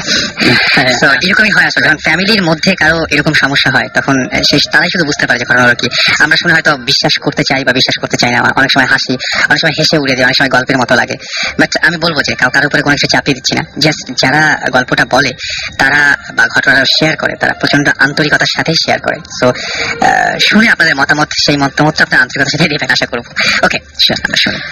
ঘটনাটা শুরু বেসিক্যালি আমার থেকে। কিরকম, আমি আমার দাদি যখন ঢাকায় আসছেন আমাদের বাসায় বেড়াতে, উনি মাসখানেক থাকতেন, আসতেন 6 মাসে একবার দুইবার আসতেন, বছরে 2-3 বার আসা যাওয়া করতেন। তো আমার দাদি আমার দেখা মতে, আমি জন্মের পর থেকে আমি কখনো দেখিনি তাকে নামাজটা কাজা করতে, এবং তিনি খুব প্রচন্ড রকমের একজন পরিষ্কার পরিচ্ছন্ন এবং খুব সুন্দরী মহিলা ছিলেন। তো বর্তমানে তিনি জীবিত নেই।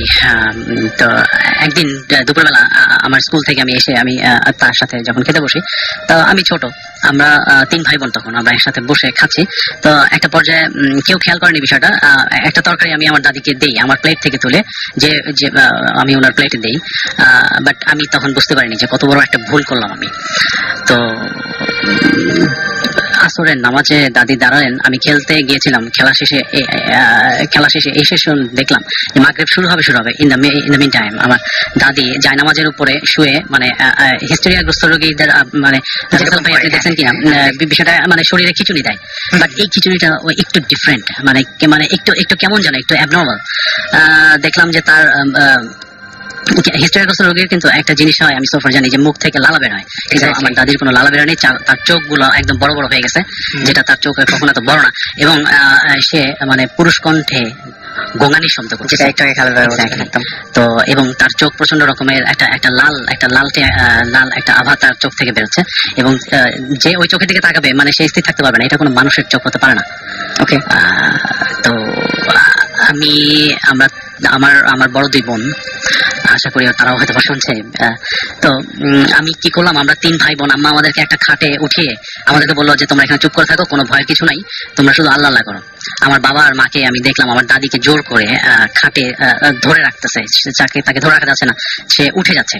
এরকম মানে মানে একটা বৃদ্ধ মহিলার গায়ে মানে এরকম শক্তি থাকার কথা না। তো 2 জন মানুষ তাকে ধরে রাখতে পারতেছে না। সে শুধু বলতেছে যে ও এরকম ভুল করলো কেন। আচ্ছা, তো আমার আম্মা অনেক আমার আম্মা বিয়ের পর এসে বুঝতে পারছে যে এই জিনিসগুলো সম্পর্কে মানে অবহিত হয়েছে, মোটামুটি ধারণা পেয়ে গেছে। আমি এটা সিকোয়েন্স, আর একটা সিকোয়েন্সে আসবো আমি। আমাদের চাচাদের, আমার 4 ভাই, আব্বা সহ 5 জন। তো এই 5 জনই মানে এই আমার মা সহ আমার 5 চাচি এগুলোর সাথে ইনভলভ, মানে এই ওরা যে 7টা ভাই, এই 7টা ভাই ওদেরকে দেখা দেয়, সামহাও তাদেরকে বোঝায় যে আমরা আছি। আচ্ছা, ক্ষতি করে কি? না, কখনো ক্ষতি করে না, এবং তারা 7 ভাই একসাথে নামাজ পড়ে, আমার দাদির মুখে শোনা। তো কি হলো, আমরা একসাথে, আমরা 3 ভাই বোন ভয়ে আতঙ্কিত অবস্থায় খাটের উপর উঠে বসে আছি। তো আমি দেখলাম দাদি বলতেছে যে তুই তোর ছেলেকে, তোর ছেলে কেন এই কাজটা করলো, যে ওর প্লেটে কেন দিল, আর ও ছোট, ও দিতে পারে, ও কেন নিল, ও কেন ওই ঝুটাটা খাইছে, ওকে আজকে মেরেই ফেলবো, এই টাইপের কথা বলতেছে। বাট এই কথাগুলো বলতেছে আঞ্চলিক ভাষায়, আমি যেভাবে মানে শুদ্ধ ভাষায় বলছি বা আমার ল্যাঙ্গুয়েজ আমি বলছি, এই ভাষায় না, আঞ্চলিক ভাষায় বলতেছে। সেই আঞ্চলিক ভাষাকে আপনার দাদিও বলতেন? আমার দাদিও বলতেন ওই ভাষাতে বলতেন, বাট গলা স্বরটা সম্পূর্ণ চেঞ্জ, একটা পুরুষের কণ্ঠ। আচ্ছা, এখন আমার দাদি খুব সুন্দরী মহিলা ছিলেন, এবং তার কণ্ঠ খুবই চিকন, বাট একটা মেয়ের কণ্ঠ যেরকম থাকে তার থেকেও অনেক সুরটা অনেক, বাট আমি দেখলাম সে একটা পুরুষের কণ্ঠ, এবং তারা ছিল 7 ভাই। তো রীতিমতো অত্যাচার করতেছে। কিরকম অত্যাচারের একটু একটু শর্টকাট বিবরণ দেই। যেমন ওয়ালের সাথে মাথাটা ঠোকাচ্ছে, আমার আব্বা মা ধরে রাখতে পারতেছে না। আব্বা বলতেছে যে আমার বৃদ্ধ মা তোমরা ছেড়ে দাও, মাফ করে দাও। কয় তুই সর এইভাবে বলতেছে। এটা আপনার দাদি আবার বলছেন? এটা আমার দাদির মুখ থেকে বলতেছে, আমার বাবাকে বলছে তুই সর। তো হঠাৎ করে দেখলাম যে দাদি চুপ হয়ে গেল। মানে তাকে ধরে শুধু পারতেছে না মাটিতে আছাড় দিতে, মানে আমার মা আর বাবা ধরে রাখছে। আমার এবং আমাদের সেই সময় একটা কাজের মেয়ে ছিল, ওই উনিও ধরে রাখছেন। তো একটা সময় দেখলাম আমার দাদির কণ্ঠে সেই খালেদ ভাই যেটা বলে গেল যে বিকট হাসি, এটা কোনো মানুষের হাসি না রাসেল ভাই, জাস্ট মানে বিলিভ মি, এটা কোনো মানুষের হাসি না। আমি খুবই অবাক হচ্ছে একটা জিনিসে, যে সত্যি কথা বলতে কি যে খালেদ ভাই এবং আপনি দুজনেই আমাদের সাথে, মানে দুজনই এখানে এসেছেন দু ধরনের গল্প বলার জন্য, কিন্তু সামহাও গত সপ্তাহে এরকম হচ্ছিল যে সুমন ভাই তার গল্প ঠিক করে এসছে, আমাদের যে গেস্ট এসছেন তার সাথে সামহাও সেটা রিলেটেড মিলে গেছে। আজকেও সামহাও মিলে গেছে। এবং আমি কিন্তু মানে ব্যাপারটা এরকম ভাবিনি, আমি যে মানে খালেদ ভাইয়ের গল্পের কিছু অংশ আমি জানতাম, বাট এরকম ভাবিনি যে জিনিসগুলো এইভাবে মিলে যাবে। সামহাও মিলে যাচ্ছে। এবং আপনি যে এখন আপনার ইমেইলে সাধারণত হাসির কথাটা আমাকে লিখেছিলেন না, বাট এখন হাসির কথাটা বলছেন, সো মিলে যাচ্ছে সবকিছু। আর দেখলাম মানে তারা টর্চার করার পরে তারা দেখলাম যে বেশ তারা আনন্দিত। মানে হাসিটার আরেকটা জিনিস, এটা হাসিটার সিকোয়েন্স গুলো চেঞ্জ হচ্ছে। মানে সে আপনার হাসিটা একরকম, আমার হাসিটা একরকম। মানে ওরা যে সাত ভাই যে এটা নিয়ে সাতটা ক্যারেক্টার প্লে করতেছে একসাথে, হাসির ধরনটা মানে খুব মাইনরলি শুনলে আপনি বুঝতে পারবেন যে এটা কিন্তু চেঞ্জ হচ্ছে। আচ্ছা, তো একটা স্কেলে নাই, অ্যাটলিস্ট মানে বোঝা যাবে যে একজন বৃদ্ধ মানুষের অত শক্তিও নাই, অত জোরে হাসি না, এইভাবে জোরে হাসার মতো শক্তি নাই। তো সেই সময় যখন তারা হাসতো তখন আমার মা জিজ্ঞেস করতো, আমার মা ততদিনে ইউজ হয়ে গেছে, তখন জিজ্ঞেস করতো যে আচ্ছা তোমরা যে এইভাবে অত্যাচার করো এটা কি ঠিক করো? দেখ তুই তো মেজ বউ, তুই তো বউদের ভিতরে খুব ভালো, আর বাকিগুলো তো সবাই তোর কিন্তু শত্রু, তুই কিন্তু সাবধানে থাকবি। এই ধরনের কথাবার্তাগুলো বলতো, যেগুলো মানে আমার দাদির পক্ষে এই জিনিসগুলো বলা কোয়াইট ইম্পসিবল। আর আমাদের পরবর্তীতে কোনো বিপদ আপদ হবে কিনা আমার মা আবার এগুলো ততদিনে মানে বুঝে গেছেন যে একটা পর্যায়ে তাকে জিজ্ঞেস করলে কিছু অ্যাডভান্স নিউজ পাওয়া যায়। তো আমার মা জিজ্ঞেস করতো যে তোমরা এইভাবে আরো এসো না, এইভাবে অত্যাচার করো না, বৃদ্ধ একটা মানুষ নামাজ পড়ে, আমিও নামাজ পড়ি, তো তোমরা এসো না। হ্যাঁ তুই তো নামাজ পড়িসই, তুই নামাজ পড়িস বলেই তো তোকে আমরা ভালোবাসি। তো গত রমজানে এসেছিলাম, তুই এত ভয় পাইছিলি কেন? তো বললো যে হ্যাঁ আমি বুঝতে পারছি আপনারা এসেছিলেন। আমি তখন আমার মা ওই গত বছর যে বছর মানে যে সময়টা হয় তার আগের বছরে এরকম একটা ঘটনা ঘটে, রমজান মাসে সেই সময় ভাত মানে চুলাতে দিবে, ওই সময় দেখে যে জানলার পাশ দিয়ে কিছু একটা সানসেটের উপর থেকে কিছু একটা ধপ করে নামলো। মানে জানলা বন্ধ, বাট আমার মা ফিল করছে যে কিছু একটা নামছে। তারপরে দেখলো যে অনেকগুলো, আমার মা জানলা দিয়ে উকি দিল, উকি দেওয়ার পর দেখে যে অনেকগুলো ছোট বাচ্চা দৌড়ে হেঁটে যাচ্ছে সানসেটের নিচে, একদম সানসেটের নিচে দিয়ে। রাত বাজে তখন কটা? 3টা, যেটা সম্ভবই না আমার মা নিজে চোখে দেখা। আমার মা 3টার সময় সবকিছুই সম্ভব। তো সেটা আমার বাবাকে ডাকলো, তাড়াতাড়ি তুমি একটু আসো তাড়াতাড়ি। এসে দেখলো যে আর কিছু নাই। এরকম একটা ঘটনা। তো ওই সাত ভাইয়ের একজন রিপিট করতেছে, বলতেছে যে তুই তো গতবার এত ভয় পেয়েছিলি কেন? আমি তো তোকে দেখতে আসি পাবনা থেকে, তুই এরকম ভয় পাবি না, আমরা কিন্তু তোকে আসবো দেখতে, তোকে আমরা পছন্দ করি। আমার জিজ্ঞেস করতো যে আমার ছেলে মেয়েদের কি কোনো সমস্যা কি, বা ওদের স্বাস্থ্য কোনো অসুখ বিসুখ হবে কিনা? না তোর ছেলে মেয়েরা ভালো। তো তোর ছেলে এরকম কি কখনো হয়েছে যে আপনার আম্মা বা আপনার দাদি কোনো ঘটনা আগে থেকে বলে দিতে পারতেন? এরকম কোনো, এটা যখন পজেস হতেন সেই সময় বলতেন, এরকম কোনো হয়েছে? হয়েছে। এরকম একটা ঘটনা বলতে পারবেন যে আমার বাবা বলেছিল এবং পরে হয়ে গেছে? একদম হুবহুব মিলে গেছে। সেটা আমাদের জন্মের আগে। আচ্ছা, জন্মের আগে এটা হচ্ছে লিবারেশনের সময়, 71 এর কথা বলছি, ওই সময়। তো যেটাতে ছিলাম আমার মা বলতো যে আমার ছেলে মেয়েদের কিছু হবে, মানে সব কিছু জিজ্ঞেস করতো, যে বলতো না তোর মেয়েরা তো খুবই ভালো, ওদের অসুখ হবে না, তবে তোর ছেলেটাকে একটু দেখে রাখিস, ওর প্রতি কিন্তু শনির একটা আছে, কি বলে আঞ্চলিক ভাষায় বলতো যে ওকে একটু দেখে শুনে রাখিস, ওর কিন্তু অসুখ বিসুখ হয়। সেই সময় আমার প্রচন্ড অসুখ বিসুখ হতো। তো এনিওয়ে, তো এরকম ঘটনাগুলো মানে প্রায় ঘটতো আমাদের ফ্যামিলিতে। আর আপনি যেটা কথা বললেন সেটা হচ্ছে লিবারেশনের সময় আমার বাবা ছিলেন গভর্নমেন্ট অফিসার, বর্তমানে উনি রিটায়ারমেন্টে আছেন। তো পাবনাতে তখন তার নতুন চাকরি পোস্টিং, তো পাবনাতেই তার হয়, পাবনা থেকে ঢাকাতে আসার একটা প্রোগ্রাম হয়। সেদিন আরিচা ঘাটে, তখন তো আরিচা হয়ে যেত, এখন তো বঙ্গবন্ধু সেতু হয়ে যায়। তো আরিচা ঘাটে সেই দিন বলছে, সেই দিন আবার আমার দাদিকে প্রসেস করে। তো প্রসেস করার পরে আমার মা জিজ্ঞেস করে, আমরা তখন কেউই হয়নি, তখন জিজ্ঞেস করে যে আচ্ছা ও তো যাচ্ছে, তো ওর রাস্তায় কোনো সমস্যা হবে কিনা? তখন তো চারদিকে যুদ্ধের একটা ডামাডোল। তখন বলে যে হ্যাঁ আমার বাবা না ইউসুফ আলী মিয়া। তো বলছে হ্যাঁ ইউসুফের সমস্যা হবে। কিরকম সমস্যা? ওর ওই ফেরিঘাটে যায় ও একটা সমস্যায় পড়বে। তো ওকে বেশি ও জানি বেশি মাতবরি না করে, মাতবরি কথাটা বলছিল, আচ্ছা। যে ও জানি বেশি মাতবরি না করে। তো আমার মা বলছে যে মাতবরি কেন করবে, কেন ওই যে যারা তোদের এখানে আসছে ওদের সাথে যেন বেশি মাতবরি না করে। Okay fine. তো বলছে এমনি কোনো অসুবিধা হবে না। তো মিলিটারির কথা বলছে। মিলিটারিদের কথা বলতেছে। তো বলছে যে না, তোরা যারা এখানে আসছে তোদের এখানে ওদের সাথে যেন বেশি মাতবরি না করে। তো ভালো। তো আমার বাবাকে যেতে হবে, তার চাকরি রক্ষার্থে যেতে হবে। ফাইন। আমার বাবা গেল। যাওয়ার পরে ঠিক আইচাঘাটে তাদের বাসটা থামাই দেওয়া হয়। বাসে ছোট বাচ্চারা কাঁদতেছে, মানে খুব মানে অনেকক্ষণ 4-5 ঘন্টা আটকে রাখছে, বাস থেকে নামতেও দিচ্ছে না। গেটের সামনে বন্দুক নিয়ে দাঁড়ায় আছে ওই পাকসেনারা। আমার বাবা কি করলো, আমার বাবা বাস থেকে নামে নাই, জাস্ট ওই যে কন্ট্রাক্টর যেখানে দাঁড়িয়ে থাকে ওখানে গিয়ে বললো যে ভাই এখানে বাচ্চারা আছে, এদেরকে কিছু দেন, এরা অনেকক্ষণ ধরে মহিলারা আছে, তাদেরকে কিছু নামার সুযোগ দেন, আমরা একটু কিছু খাবার দেন আমাদের। তো বলতেছে তুই কে? ওই তখন ইয়েতে জিজ্ঞেস করতেছে ওরা হিন্দিতে বা উর্দুতে, যেটা বলছে যে তুই কে? ফাইন। দেখার পরে আমার বাবা বললেন যে হ্যাঁ দেখো আমি, আমার তখন ডান্ডি কার্ড বলে, ওরা বলতে ডান্ডি কার্ড, তখন আমার বাবা আইডি কার্ডটা দেখালো গভর্নমেন্টের কাছে। ঠিক আছে। তো বলছে যে সব মানে আমার বাবা কেউ আসতেছে না বাসের ভিতরে, আমার বাবা এগিয়ে আসছে, এটাতে তারা খুব মানে অ্যাস্ট্রোনাইজ প্লাস আমার বাবার প্রতি। আমার বাবাকে ডেকে নিয়ে ক্যাম্পে আগে বসালে সব আইডি কার্ডটা দেখলো, দেখার পরে একটা পর্যায়ে বলে ঠিক আছে। তখন ওরা দিয়ে দেয়। তারও 4-5 ঘন্টা পরে বাসগুলো ছাড়ে। এই একটা হ্যাসেল হয়েছিল। আরো মানে ভালো যেটা হচ্ছে সেটা হচ্ছে কোথায় হ্যাসেলটা হবে এটা ওকে। আপনার জীবনে আপনি আপনার লাইফ টাইমে কোনো কিছু দেখেছেন, আপনার কোনো এক্সপেরিয়েন্স আছে? আমি ফিল করেছি। আমরা এখন যে বাসাটাতে থাকি, আমার বোনদের বিয়ে হয়ে গেছে, আমি আম্মার সাথে আছি, আব্বা আম্মার সাথে আছে, বাট পাশের একটা ফ্ল্যাটে আমাদের 4টা রুম। এই 4টা রুমের ভিতরে একটা রুম আছে যে রুমে আমাদের মানে বোঝা যায় যে somebody living is over there, somebody এক্সিস্টেন্সটা মানে বোঝা যায়। কেমন বোঝা যায়? কারেন্টটা চলে গেল, কারেন্টটা চলে যাওয়ার সাথে সাথে চেয়ারে একটা খট করে একটা শব্দ হলো, মনে হলো যেন ওই চেয়ারটাতে কেউ একজন বসেছিল। আচ্ছা, ওই চেয়ারটাতে কেউ বসেছিল। তারপরে আমাদের ওই রুমটাতে আমাদের ডিপ ফ্রিজটা আছে, ডিপ ফ্রিজটা আপনি উপরে উঠিয়ে যখন ঢাকনাটা লাগাবেন খট করে একটা শব্দ হলো, মনে হলো কেউ যেন এটা যেন লাগাচ্ছে, মানে একটা এক্সিস্টেন্স বোঝা যায়।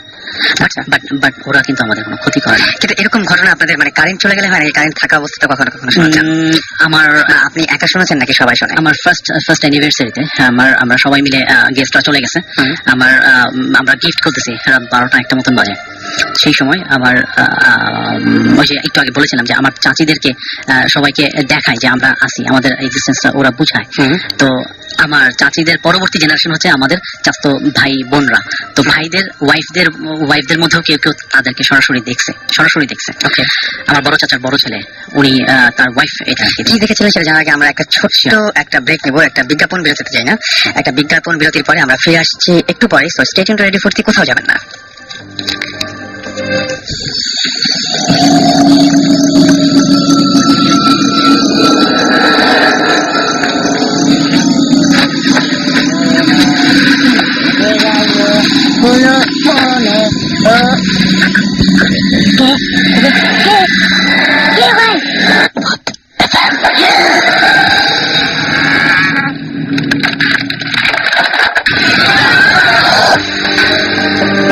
শুনছেন সবসময় রেডিও ফুর্তির সাথে আছে রাসেল, চলছে ভূত এফএম।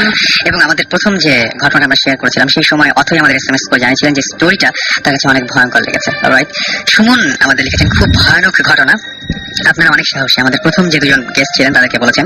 আলিম লিখেছেন যে কেন তার SMS পড়া হচ্ছে না, আসলে অসংখ্য SMS আছে, আসলে গল্পগুলো শুনতে SMS কিছু চিন্তা করার কোনো কারণ নেই। আচ্ছা, তার একটা এক্সপেরিয়েন্স আছে, তাদের গ্রামে তার ঘরে প্রতিদিন অচেনা একটা গাছের পাতা পাওয়া যায়, মানে তিনি জানেন এটা মানে কি। ওকে, আমার যেটা মনে হয় যে আপনি মেইল করে আপনাদের পুরো ঘটনা যদি একটু ডিটেল বলেন তাহলে ভালো হয়। সেটা হচ্ছে মেইল করার আমি অ্যাড্রেসটা দিয়েছি, bhutfm@radiofurti.fm, BHOOT bhutfm@radiofurti FWRTI.fm। এখানে আপনি ইমেল করতে পারেন এবং ইমেল করার সময় অবশ্যই আপনার নাম, ঠিকানা এবং ফোন নাম্বার, এই তিনটা অবশ্যই অ্যাড করতে ভুলবেন না।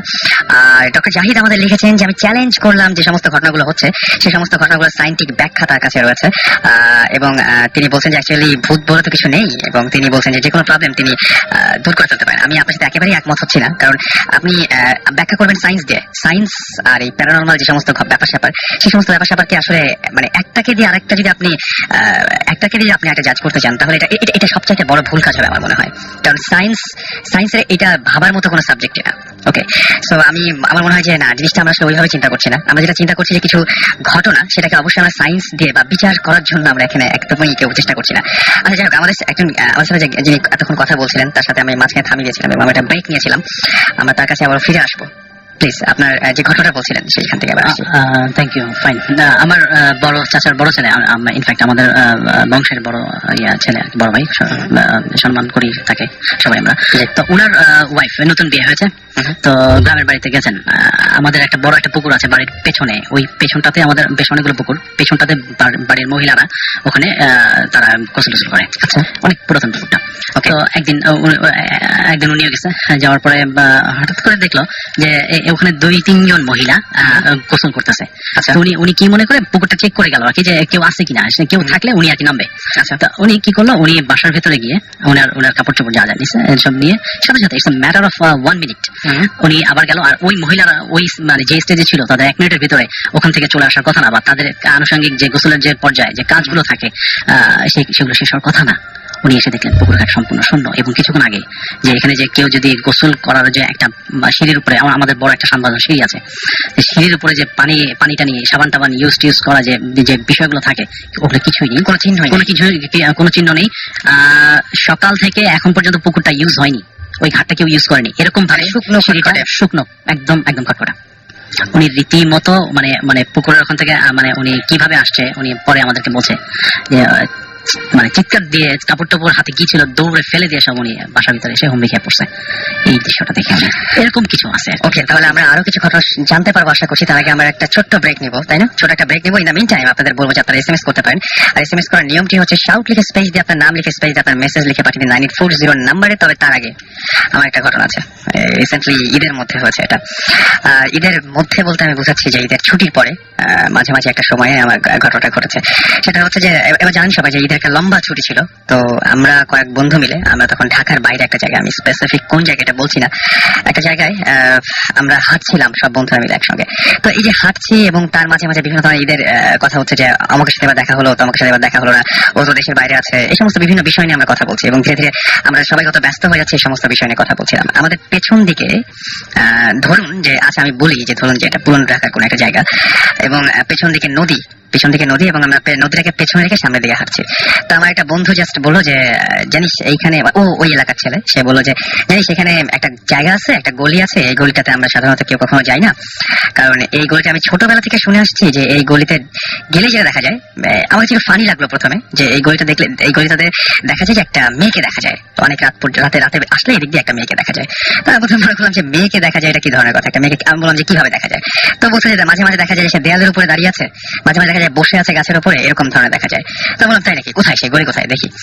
তারপরে আমরা হেঁটে আসছি এবং ওই প্রসঙ্গ নিয়েই কথা বলতে বলতে আমরা হেঁটে আসছি, ততক্ষণে গলিটার কাছাকাছি চলে আসছি এবং খুবই অদ্ভুত একটা ঘটনা গলির কাছাকাছি এসে বসলো, ঘটলো। আমি ততক্ষণে একেবারে জিনিসটা বিশ্বাস করি, কারণ ততক্ষণে সে আবার বলতে শুরু করেছে আমাকে যে জানিস আমি একদিন দেখেছি। তো আমি বললাম যে দেখেছিস কোন জায়গায়, এটা কিরকম ভাবে? তো সে বললো যে দেখেছি এরকম ভাবে যে এখানে একটা গাছ আছে, গাছের উপরে মেয়েটা বসে আছে। তখন আমি বুঝলাম জিনিসটা যথেষ্ট রকমের ফানি এবং এটা বিশ্বাস করার কোনো কারণই নাই যে একটা মেয়ে রাতের বেলায় গাছের উপরে বসে আছে, এত রাত্রে কেউ দেখবে, সেটা খুবই ফানি লাগার কথা এবং এটা ব্যাপারটা শুনলে ঠিক ভয় লাগে না। তা বললাম যে কই সেই গলি কোথায়? তো ততক্ষণে গলির একদম কাছাকাছি চলে এসেছি, সে আমাকে দেখালো যে হাতের বাইরের যে গলিটা দেখছিস এই গলিটা। আমি বললাম, তখন আমি তখন যে কোয়েশ্চেন গুলো করছি আমি ঠিক কনসিয়াসলি করছিলাম না। আমি বললাম যে এই গলিটায় কি দেখিস? তো বললো যে এই গলিটায় দেখি একটা মেয়ে এই দেয়ালটার উপরে বসে থাকে। আমি সেই সময় সবচাইতে ভয়ঙ্কর ঘটনা ঘটলো। আমি বলবো না যে আমি সামনে দেখলাম, আমার জাস্ট চোখ বন্ধ করে যেরকম মনে হয়, আমি জাস্ট দেখলাম যে একটা মেয়ে। তারপরে ঘটনা তখন আমি দেখি, আমি বললাম যে এই গলিতে আছে, এখানে কোনো ঘটনা আছে আগে? সে বললো যে এইখানে, ও বলছে এবং একই সাথে আমি ঘটনাটা ভিজুয়ালাইজ করতে শুরু করলাম। ও ঠিক যেভাবে বলছে আমি ঠিক সেভাবে ভিজুয়ালাইজ করলাম। আমি বললাম, ও বলছে যে এইখানে একটা মেয়ে বহুদিন আগে এই গাছটা থেকে ফাঁসি নিয়েছিল। আমি জাস্ট হুবহু সেই ঘটনা দেখতে পেলাম, একদম একটা মেয়ে জাস্ট ফাঁসিতে ঝুলে আছে। এটা তো মনের ভুলই হতে পারে, কারণ সে কিন্তু ঘটনাটা খুবই এত অদ্ভুত হয়ে ঘটলো যে ও যে মুহূর্তে বলছে আমি সেই মুহূর্তে দেখছি, আমি জানি না ও কি বলবে, ও জানি না আমি কি দেখবো, এরকম একটা সিচুয়েশন। এবং আমি দেখতে পেলাম। দেখার পরে আমি সেই বন্ধুটাকে জাস্ট একটা কথা জিজ্ঞেস করলাম, আমি যেরকম ভাবে দেখতে পেয়েছি। আমি বললাম কি জানিস, আমার দেখে মেয়েটাকে দেখে মনে হলো যে মেয়েটার বয়স 17 বছর। আমি একদম এক্স্যাক্টলি এটাই বলেছি, এটাই বলেছি যে 17 বছর বোধহয়। তো ও বললো যে আমি জানি না, তবে খোঁজ নিয়ে আমাকে বলতে হবে। তারপর যেটা দেখলাম সেটা হচ্ছে সে খোঁজ নিল এবং সে চিন্তা করলো, চিন্তা করার পরে বলেছে হ্যাঁ এইরকমই বয়স হওয়ার কথা। এটা আমার জানা কথা, কোন বয়সের কোন মেয়ে এখানে ফাঁসি নিয়েছে বা কি হয়েছে সেটা আমি দেখলাম এবং বয়সটা সহ দেখলাম। এই ব্যাপারটা আমার কাছে খুব আশ্চর্য লেগেছে, যে সবচেয়ে বেশি অবাক লেগেছে যখন গইটার কাছে আসলাম, তারপর থেকে আমি ঠিক বুঝিনি। এবং যেই মুহূর্তে দেখা শেষ হয়েছে সেই মুহূর্তে আমার ফ্রেন্ডেরও কথা যেটা ছিল মুখে, সেই কথা ছিল এরকম ধরনের, আচ্ছা এই জিনিসগুলো সামনে চলে আসলে কেমন লাগে না, মানে হোয়াট ইজ দিস, মানে আমি যিনি ও গল্পটা বলছে বা ঘটনাটা বলছে আমি দেখছি, এবং যে মুহূর্তে দেখা শেষ হলো সেই মুহূর্তে সে এই ঘটনাটা শেষ করলো এইভাবে, এগুলো হুট করে সামনে চলে আসলে কেমন লাগে না। আমি আমার বন্ধুকে বললাম যে তুই যখন ঘটনাটা বলছিলি ঠিক সেই মুহূর্তে আমি জিনিসটা দেখেছি, এবং যখন দেখাটা শেষ হলো তখন ঠিক সেই মুহূর্তে তুই এই কথাটা বললি যে আচ্ছা এটা হুট করে সামনে আসলে কেমন লাগে, মানে এখনো ভাবতে গেলে আমার গলা শুকিয়ে আসছে। ওই সময় এরকম এক ভয়ঙ্কর লেগেছিল, আমি ঠিক জানি না যে কতটুকু বুঝতে পারলাম যে একটা ব্রেক নেই। এবং আমি নিজেও মনে করি যে একটা গান শোনা দরকার এই মুহূর্তে। একটা গান শুনে আসি। ইন দ্য মিন টাইম আমাদের SMS করতে পারেন, নিয়ম তো বললাম, শাউট লিখে স্পেস আপনার নাম লিখে স্পেস আপনার মেসেজ লিখে পাঠিয়ে দেবেন 9840 নাম্বার। যারা ইমেল করতে চান bhutfm@radiofurti.fm এ আমাদের ইমেল পাঠাবেন, অবশ্যই নাম এবং ফোন নাম্বার সহ। ফিরে আসছি একটু পরে, স্টে টিউনড রেডিও ফুর্তি, কোথাও যাবেন না।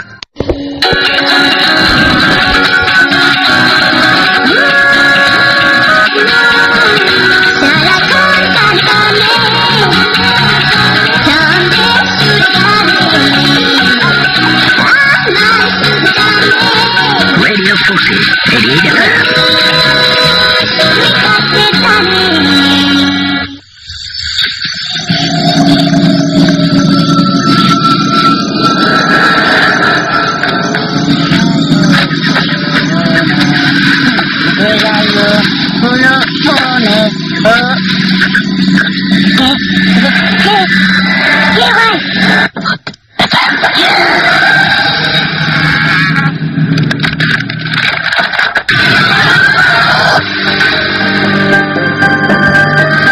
শুনছেন সবসময় এবং চলছে ভূত এফএম।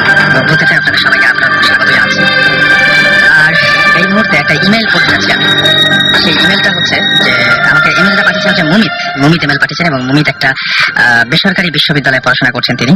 এবং আমি তার ভাষায় একটু পড়তে থাকি। তিনি যে আমি থাকি পুরান ঢাকার রাজার দেউরি এলাকায়। আমার সাথে কিছুদিন আগে একটা অস্বাভাবিক ঘটনা ঘটে, এবং থার্সডেতে এমনিতে রাস্তায় অনেক জ্যাম থাকে। সেদিন আমার এক ফ্রেন্ড আমাকে নীল খেতে থাকতে বলে বিকেল 4:30টার দিকে। আমি বাসা থেকে বের হই 4টার দিকে, মেইন রোডে এসে রিক্সা খুঁজতে থাকি।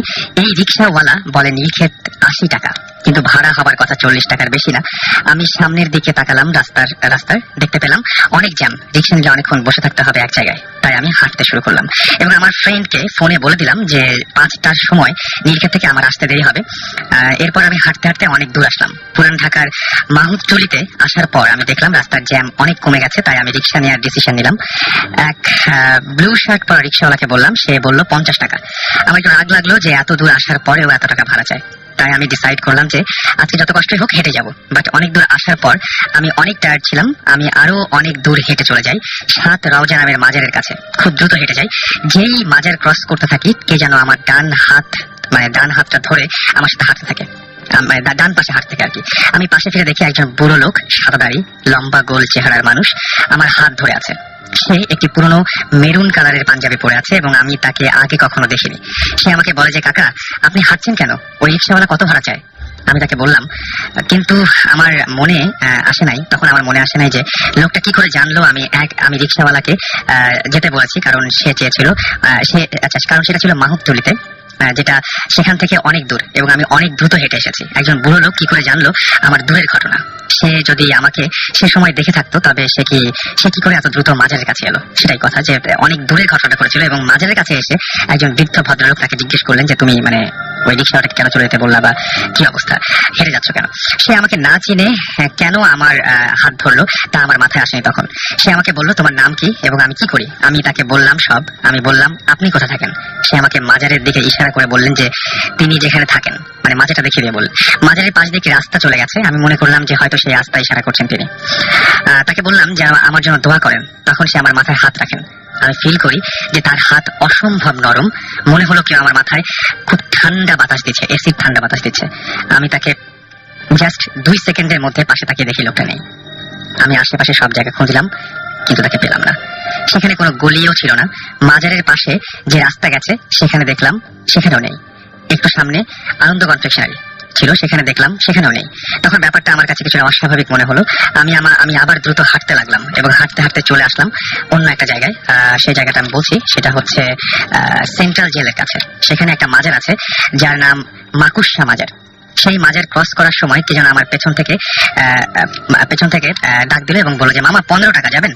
ঘুরে দেখি সেই ব্লু শার্ট পরা রিক্সাওয়ালা, যে কিনা অনেক দূরে আমার কাছে 50 টাকা চেয়েছিল। আমি সেই মুহূর্তে এতটা ভয় লাগলো যে কোনো কথাই বলতে পারলাম না। এই রিক্সাওয়ালা কেন এত কম চায়, এতটা দূরে তার সাথে আমার কেন আবার দেখা হলো, এবং সেই রিক্সাওয়ালা সম্পর্কে কিভাবে বুড়ো লোকটা জানলো, কেনই বা 2টা মাজারের সামনে এতগুলো অস্বাভাবিক ঘটনা ঘটছে, সেটা ভেবে আমি কোনো কথা বলতে পারলাম না। আমি রিক্সাতে চড়ে বসলাম, নিয়ে গিয়ে তাকে ভাড়া দিয়ে চলে আসলাম। সেদিন সারা রাত ঠিক মতো ঘুমাতে পারিনি। কয়েকদিন পর একজন হুজুরকে সব ঘটনা জানালাম। সে আমাকে বলল যে যারা মাজারে থাকে তারা অনেক আল্লাহওয়ালা ছিলেন এবং তাদের কাছে হয়তো জিন থাকতো। মানুষ বাঁচে কম, বাট জিন বাঁচে প্রায় 1000 বছর। তাই হয়তো তাদের খেদমতকারী জিন এবং মাজারের কাছে থাকে। সেই ক্লান্ত দেখে আমাকে হেল্প করেছে। এরকম একটা ঘটনা লিখে পাঠিয়েছেন আমাদেরকে, এবং আমার কাছে ঘটনা খুবই ইন্টারেস্টিং লেগেছে এবং আমি নামটা আরেকবার বলতে চাই। আমাদেরকে এই মেইলটা করেছিলেন মুমিত। সুতরাং আপনি যদি ইমেলে এরকম বড় ধরনের ঘটনা জানাতে চান বা আমাদের সাথে আসতে চান এখানে, তাহলে আপনি যেটা করতে হবে, আপনাকে আমাদেরকে ইমেল করতে হবে। ইমেলের অ্যাড্রেসটা হচ্ছে bhutfm@radiofurti.fm। যাই হোক, আমাদের সাথে আমরা গল্পের মাঝখানে ছিলাম। সেই গল্পের ঘটনায় আবার ফিরে আসবো। এবং আপনাদের নিশ্চয়ই মনে আছে যে খালেদ সাইফুল্লাহ, যিনি আমাদের ঘটনাটা বলতে বলতে একটা জায়গায় শেষ করে ফেলেছিলেন প্রায় শেষের দিকে। তো খালেদ সাইফুল্লাহর কাছে আরেকবার একটু ফিরে আসবো। আমরা জাস্ট ওই ঘটনাটার ইতি জানতে চাই। খালেদ ভাই, কি হয়েছিল তারপরে? আপনি যখন বলেন যে কাজের মেয়ে ঢাকায় আসার পরে তারপরে তাকে বললেন যে সেই একই কথা বলছে, সেই যে আপনার যে বোন পজেস্ট হয়েছিল যার মাধ্যমে, তার নাম উচ্চারণ করে বলছে, তারপরে বলে যে ওই বাথরুমটায় থাকবো। এরপরে কি ঘটেছিল? এর মাঝখানে বলি যে এলিন বলেছে ভূত এফএম এর আজকের যে ঘটনাগুলো সেগুলো অনেক রিয়েলিস্টিক, শুনতে ভালো লাগছে। থ্যাংক ইউ সো মাচ যারা আমাদের সাথে এত রাত্রে কষ্ট করে জয়েন করেছেন। আমাদের সেই সমস্ত গেস্টদেরকে আরো একবার ধন্যবাদ জানাবো আমি। ওকে খালেদ ভাই, আমার ভূতের কাহিনী যেটা ছিল, যে ওটা কিন্তু কাহিনী ওখানেই শেষ এবং জিন ঘোষণা দিয়ে গেল যে আমি এই বাসায় এই বাথরুমে থাকবো। তারপর আমরা ভয় পেলাম এবং সে যখন ড্রেসটা চেঞ্জ করে, ওই মেয়ের আর কোনো সমস্যা হয়নি, কিন্তু 2 দিন পরে ওই মেয়েকে আমরা বাড়িতে টিকমার পাঠিয়ে দিই। আমাদের ভয় লেগেছে। এরপর আমি খোঁজ নিলাম যে কেন এটা হবে, আমার মানে এই মেয়ে কোন ভাবে আমার বোনের কথা জানলো এবং ওই ড্রেসটা পরার কারণে এটা হলো। এবং খোঁজ নিয়ে আমি জানলাম যে ওই মেয়ে বাড়ি থেকে আসছে এবং আসার পর আমার বোন যখন গাড়ি থেকে নেমে যায়, সে তখন গাড়িতে সাথে সাথে উঠা দেওয়া হয় এবং এই কাহিনী জানার কোনো স্কোপ তার হয় নাই। একেবারে দুটো বিচ্ছিন্ন ঘটনা। এবং মানে আমার বোন একটা জামা গাড়িতে রেখে দিয়েছিল। আচ্ছা, তার ইউজ করা জামার মধ্যে ওই একটা জামা সে গায়ের মধ্যে পেয়ে ওটা সে নিয়েছে। তার হয় এরকম জামা সে নিয়েছে এবং নিয়ে একদিন পরে সেটা রাতে পড়েছে এবং তখন এটা ঘটেছে এবং ড্রেসটা চেঞ্জ করার পর ঘটনাটা ঘটেনি। এইটার ব্যাখ্যা আমি ঠিক জানি না, এই ব্যাপারটা জানে না, কিন্তু ঘটনাটা ঘটলো। এটা খুব অদ্ভুত। মানে এই জিনিসটা আমার সবচেয়ে অদ্ভুত লেগেছে যে আপনার বোন পজেস্ট হয়েছিলেন, তাকে মানে যারা মিস করছে তাদের জন্য একটু বলছি, পজেস্ট হয়েছিলেন এবং আপনারা বললেন যে আপনার চাচা উনি একজন পীর এবং তিনি নিজে দায়িত্ব নিয়ে সেই জিনটাকে বিদায় করেছিলেন এবং বিদায় করার পরে আপনাদের ঢাকায় একজন কাজের মেয়ে আসলো, যে কিনা সেই জিনটা তাকে পজেস্ট করলো শুধুমাত্র আপনার বোনের একটা জামা ইউজ করার জন্য, রাইট? ওকে, কিন্তু আপনার সাথে কখনো কি কোনো সমস্যা হয়, মানে কোনো ঝামেলা হয়েছে আপনার সাথে এরকম পরবর্তীতে আর কখনো? না, আমার সাথে পরবর্তী ঝামেলা যেটা, যে আমি তবুও তো যেটা মানে সেটা আপনি বলেছেন, কিন্তু এমনিতে আপনাদের ফ্যামিলি আর কাউকে কোনো ডিস্টার্ব করে বা এরকম কিছু না? তারপর থেকে আপনার বোনেরও কোনো সমস্যা হয়নি, আপনাদের ফ্যামিলিতেও কোনো সমস্যা হয়নি? বা ওই বাথরুমটা কি অবস্থা? বাথরুম পরে আমরা ওই বাসাটা 2 মাস পরে ছেড়ে দিয়েছি, এখন জানি না এই বাসাটা কি অবস্থা। তো ধন্যবাদ খালেদ ভাই, অনেক কষ্ট করে আমাদের সাথে জয়েন করেছিলেন। Thank you so much. আমি একটা মানে কাহিনী মানে বলতে পারি, সেটা মানে আমার বস আহসান হাবিব সাহেব, উন্মাদের সম্পাদক, ওনার একটা মানে উনি বলতেন একটা ঘটনা মনে পড়ে। সেটা হচ্ছে ওনার মামার ঘটনা, খুব ছোট। সেটা হচ্ছে যে উনি মানে ওনার বসের মামা, উনি থাকতেন ইয়েতে চিটাঙে, পাহাড়ি এলাকায় থাকতেন। পাহাড়ি এলাকার মধ্যে ওখানে একটা মসজিদ, ওখানেই মানে বাড়ি থেকে হাফ কিলো ওখানে নামাজ পড়তে যেতেন। প্রতিদিন যান যে ফজর নামাজ পড়েন। তো একদিন অভ্যাস মনস্থ ওনার ঘুম ভেঙে গেছে, উনি মসজিদে গেলেন নামাজ পড়তে। দেখেন মসজিদ গম গম করছে, লোকে এত লোক ফজর নামাজের সাধারণত কম হয়, মানে অন্য কথা অনুযায়ী। ইমাম সাহেব আছে না, খুব ইয়াং একজন ইমাম সাহেব, ঠিক আছে হতেই পারে এটা ফজরের জামাত। উনি স্টার্ট করতে গেলেন, ওনাদের ঘড়ির দিকে চোখ পড়লো যে তখন বাজে রাত 2:30। আড়াইটার সময় কেন এত লোক এত লোক মসজিদে? মসজিদে এলো। আমি না এই ঘটনাটা মানে বিচ্ছিন্ন ভাবে কয়েকজনের কাছ থেকে এই ধরনের ঘটনা হ্যাঁ। শুনেছি এবং খুব অদ্ভুত ব্যাপার কি যে মানে টাইম যেটা মানে আমি একটা ঘটনা জানতাম যে কার কাছে শুনেছি আমার ঠিক মনে আসছে না। সাধারণত দেখা যায় যে আমি যেটা শুনেছিলাম তার ভাষায় বলি যে সাধারণত এই ধরনের জিন বলি বা যাই বলি না কেন তারা নাকি আমাদের সবসময় টাইম যেটা সেটা ফলো করে যে আমরা কোন সময় কোন কাজটা করি কোন সময় কোন কাজটা করি না এবং তারা যে সময় মানে আমাদের বাসা বাড়ি বা মসজিদ যাই বলে না কেন যা ইউজ করে ওই টাইমটা বাদ দিয়ে করে। কিন্তু কেউ যদি হুট করে সেই সময়টার মধ্যে ঢুকে পড়ে তাহলে এরকম একটা অস্বাভাবিক ঘটনা করতেই পারে এবং সেটা বাসা বাড়িতে হতে পারে যে আপনি এতটা পরে ওই রুমে কখনোই যান না, হুট করে একদিন যদি রাতের বেলায় ঢুকে পড়েন সেই রুমটাতে তাহলে হুট করে অস্বাভাবিক কিছু দেখা যেতেই পারে, এটা হতে পারে। উনি যখন দেখলেন যে 2:30 বাজে তখন পাশ থেকে একজন বললেন যে বাড়ি চলে যান, কানে বললেন আপনি বাড়ি চলে যান। উনি একটা কথা- ঘটনা এখানে শেষ না। না, আচ্ছা তখন সাথে সাথে উনি কথা বলে বাড়ি চলে গেলেন এবং 4:30টার সময় যখন আমার ফজরে যাওয়া সকালবেলা মানে গরমকাল তখন সকাল তাড়াতাড়ি হয় তার মসজিদে গেলেন, ইমাম সাহেবকে ব্যাপারটা বললেন। উনি বললেন যে 2:30টার সময় আমি এরকম ঘটনা শিকার হয়েছি, এই অবস্থা দেখেছি, ওই সময় মসজিদ আসার দরকার নেই। আপনি যেটা বললেন তাই, একটা সার্টেন টাইম ওদের থাকে। সেটাই মানে টাইমটা মিলিয়ে নেয় ওরা একদম।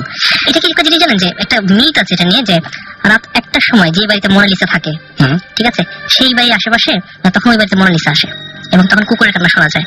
আমি একবার একটা বাড়িতে মোনালিসা দেখেছি, এটা তো কপি মোনালিসা, একদম কপি মানে এটা তো মানে অরিজিনাল ছবিটা না। প্রশ্নই আসে না, হুম। কিন্তু আমি কিন্তু কুকুরের আওয়াজ শুনেছি, মানে কুকুরের কান্না আসে রাত 1টার সময়। অনেকে তাহলে মিলিয়ে দেখতে পারেন জিনিসটা আমি যে কি জানি না, হয়। মিলে দেখতে এটা আমার মনের ভুল হতে পারে, বাট মিলা দেখার মতো একটা জিনিস। Thank you so much. অনেক ভয়ঙ্কর এবং লাস্টের ব্যাপারটা হচ্ছে মানে কি বলবো যে এই ঘটনা আমি এর আগেও শুনেছি, বিভিন্ন জায়গায় ঘটনাটা ঘটে এবং এই যে এরকম মানে টাইম এলোমেলো হয়ে যায়।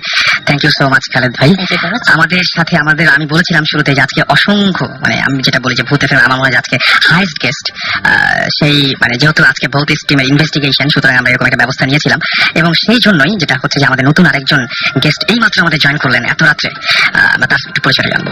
হ্যাঁ, আমি আমিনুল ইসলাম শাহিন, বাসা থেকে। ওকে তো ঘটনাটা আমার হলো, আমি একটু প্রথম থেকে যাই।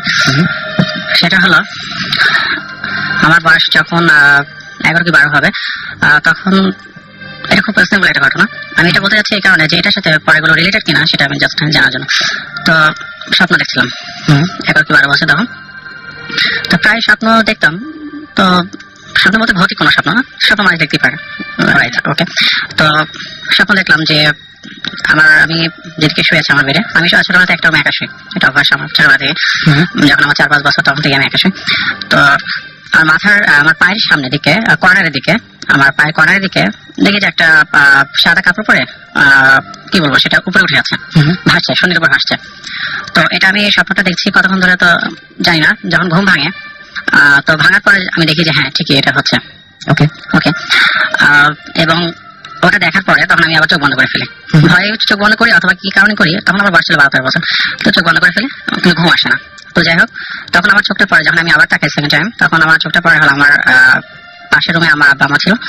তো 2 রুমের মাঝে ছিল একটা কটন, মানে আমার পর্দাটা দেখতে উঠছে, কিন্তু 2 রুমে কোনো রুমে ফ্যান চলছে না। তো আস্তে আস্তে দেখি যে কোনো রুমেই ফ্যানও চলছে না, এমনকি কোনো রুমে লাইটও চলছে না সেই সময়, কিন্তু পর্দাটা আলোতে চলছে। পর্দা আলোচনা পর্দাটা চলছে। মানে যে মিডিয়াম কোনো কিছু হয় যেরকম হয় কিছুটা ইয়েলোইশ মানে ওইটা তো অবশ্যই পর্দা কালারটাও ছিল ইয়েলো এবং সেটা জ্বলছে। হ্যাঁ সেটা জ্বলছে, শুধু পর্দাটা চলছে এবং আলোটা আস্তে আস্তে আমার রুমে পানি লাগবে শুনতে। তারপরে আমি বলি যে আমরা এরকম কিছু দেখেছিলাম যে বনের মধ্যে, যে অ্যাভাটার মুভিতে আমরা দেখেছিলাম যে বনের মধ্যে অনেক কিছু জ্বলে, এরকম টাইপের মানে ওটা থেকে কোনো আলো বেরোচ্ছিল কিনা। মেইন হচ্ছে একটা হলুদ কালার পর্দার উপর যদি টর্চ লাইট দিয়ে আলো মারা যায়, আলোটা কিন্তু পর্দা কালারটা আসে। আমি বুঝতে পেরেছি। রাইট, ওকে, ওরকম। তো আস্তে আস্তে দেখেছি আলোটা সাদা মানে হোয়াইটের দিকে যাচ্ছে এবং সেটা আমার রুমের দিকে আসছে। তো ওটা দেখে তখন আমি চিৎকার দেবো কি চিৎকার দেওয়া, সে আমার ওই শক্তিটা ছিল না সময়। তো যাই হোক, বহুত কষ্ট আমি চিৎকার দিই, আম্মা বলে চিৎকার দিই। পরে ওই ঘর থেকে আম্মারা ছুটে আসে, এসে আমার পরে লাইট জ্বালে। তো দেখো না তো কিছু নেই। ওকে, তো এটা গেল। এরপর থেকে আমার সাথে এরকম কিছু হয়নি। তো যাই হোক, এর মধ্যে মাঝে একটা যখন আমি অনার্স তখন যখন ফার্স্ট ইয়ারে, তখন আমরা বাসা চেঞ্জ করি।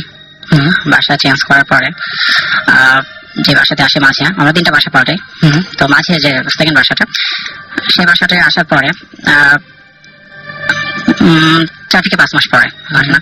এই জিনিসটা আম্মা শুনতে পায়, আমার বোনও শুনতে পায়, কিন্তু আমি জানতাম না সেটা জিনিসটা, জানতাম না। তো আমি আম্মাকে একদিন বলি যে আম্মা দেখো যে আমি প্রায় রাতে 1-2টার দিকে আওয়াজ পাই, একটা নুপুরের আওয়াজ পাই এই বাড়ির মধ্যে। তো আমার বলে যে এটা কিছু না, এটা হয়তো মনে খেয়াল। এটা তো আমরা অনেক জায়গায় অনেক গল্পে পড়ি, অনেক নাটক সিনেমা এগুলোতে দেখি। তো আপনি যেহেতু একদম পুরোপুরি মানে এটার একদম উইটনেস, আসলে ঘটনা কিরকম লাগে, মানে নুপুরের শব্দটা কিভাবে আসে? রিয়েল একটা নুপুর পায়ে পরে একটা মানুষ হাঁটলে যেমন আওয়াজটা হয় ঠিক সেম আওয়াজটা। আচ্ছা, মানে এটা কোনো নাচের ছন্দ বা এরকম এরকম নাচের ছন্দ না, জাস্ট হেঁটে গেলে যেমন হয়, হেঁটে গেলে যেরকম হয়, হাঁটার সময় যে কেউ হাঁটছে হাঁটছে এরকম। তার মানে কেউ হাঁটছে এটা বোঝানোর জন্য আমরা বলতে পারি যে নুপুরটা মানে নুপুরের সাউন্ড আমরা পাই, নাহলে তো সাধারণত বোঝার কথা না। রাইট, ওকে, হ্যাঁ সে তো নুপুর ছাড়া হাঁটতে পারে। তখন আমি বুঝতে পারবো যে কেউ হাঁটছে। হ্যাঁ। তো যাই হোক, আমি কিন্তু জানি না যে আমি মাঝে মাঝে শুনবো এটা। তো আমাকে বললাম যে এই আওয়াজটা তো আমি শুনতে পাই এরকম। তো আমার প্রথম আমাকে বললো যে না, এটা কিছু না, এরকম হতে পারে। তো যাই হোক, পরে আমার বোন একদিন বললো যে এই আওয়াজটা আমিও তো শুনতে পাই। ওকে, তো আমার তার 2-3 মাস পরে বলতেছে এই আওয়াজটা আমি শুনছিলাম। তো আমি আমাকে বলে তুমি আমাকে বলো না কেন? ওকে, আমি তো শুনতে পাই না। তো যাই হোক এরকম, তো আমি যে রুমটাতে শুতাম সেই রুমের আমার বেডের ডান সাইডে জানালাটা ছিল, জানালার সাথে আমার বেড। তো প্রায় রাতে জানালার পাশে দিয়ে একটা ঝড় হওয়ার আগে একটা বাতাস হয়, যেমন একটা জোরে বাতাস চলে যায়, তো সেই বাতাসটা, অথচ কোনো ঝড় টড় নাই, কোনো কিছু নাই, এবং এটা কোনো বর্ষার সিজন বা কোনো সিজন না। যাই হোক, তো আমাকে বললাম যে এটাও কি আমার মনে ভুল? তো যাই হোক এরকম হলো। এবং নুপুরের যে ঘটনাটা সেটা হলো প্রতিদিন রাত 1টা থেকে 1:30টার মধ্যে, ঠিক এই টাইমটাতেই হতো। টাইম একটা ফিক্সড ছিল। আচ্ছা, মানে এটা কোনোদিন হেরফের হতো না, এটা হেরফের হতো না। ওকে, তারপরে তো আমরা বাসাটা ছেড়ে দিই।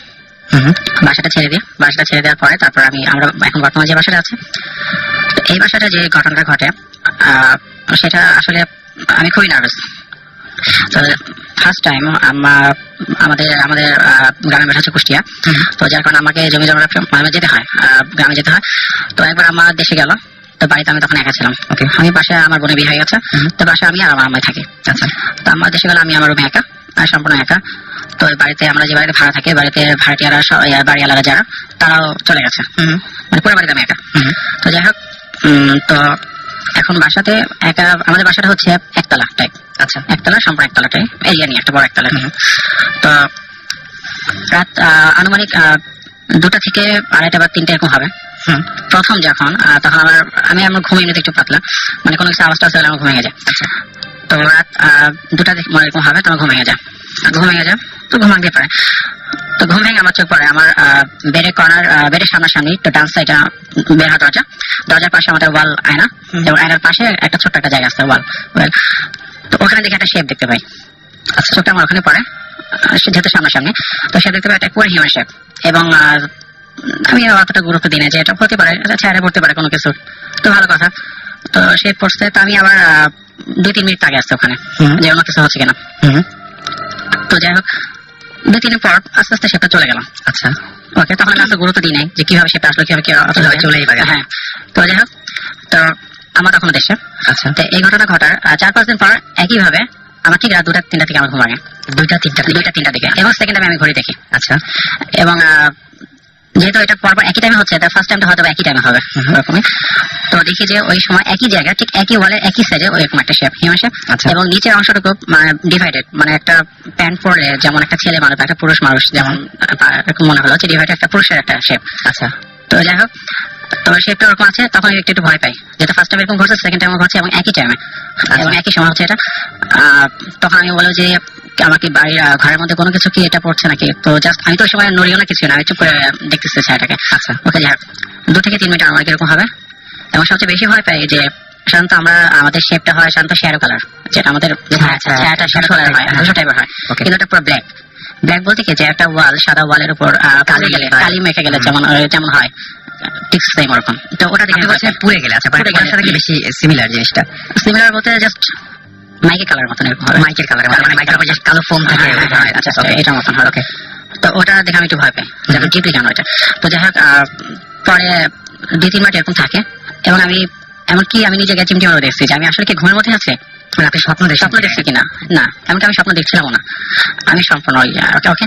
তো দেখি যে সবচেয়ে ভয় পাই তখনই যখন দেখি যে শেপটা মাটিতে পড়ে যায়, মানে দেয়ালে থাকে, দেয়াল থেকে নিচে পড়ে যায়। আচ্ছা, এটা কি হিউম্যান শেপ? একদম হিউম্যান শেপ, সম্পূর্ণ মাথার আকৃতি বা কোনো কিছু বোঝা যায় না, কোনো কিছু বোঝা যায় না। তবে একটা মানুষ সামনে দাঁড়ালে তার পেছনে যে সাইডটা পড়ে, সম্পূর্ণ মুখমণ্ডলে যে আকৃতিটা বা বডি আকৃতিটা, যেটা শেপটা আপনার শেপটা একেবারে সম্পূর্ণ দাঁড়িয়ে আছে। এবং একটা মানুষ ঘরের কোনো মানে টেম্পারেচারের কোনো পরিবর্তন বা এরকম কোনো কিছু? না, আপনার শরীর বা এরকম, মানে মাথা ব্যথা? না, আমার সাধারণত আমি ঘুমালে ফ্রেশ ঘুম হয়, আমার ফ্রেশ ঘুম হয়। এবং সবচেয়ে বড় কথা হলো সাধারণত একটা মানুষ দাঁড়ালে একটা মানুষ যদি পড়ে যায় শেপটা কিন্তু ওইভাবে পড়ে না, জাস্ট গুটিয়ে পড়া যেটা বলা হয়, শেপটা সেম এরকম গুটিয়ে পড়া, মানে একটা perfect roll করে দিলে যেরকম হবে। যেটা মাটিতে পড়ে যায় আচ্ছা সেম ওরকম।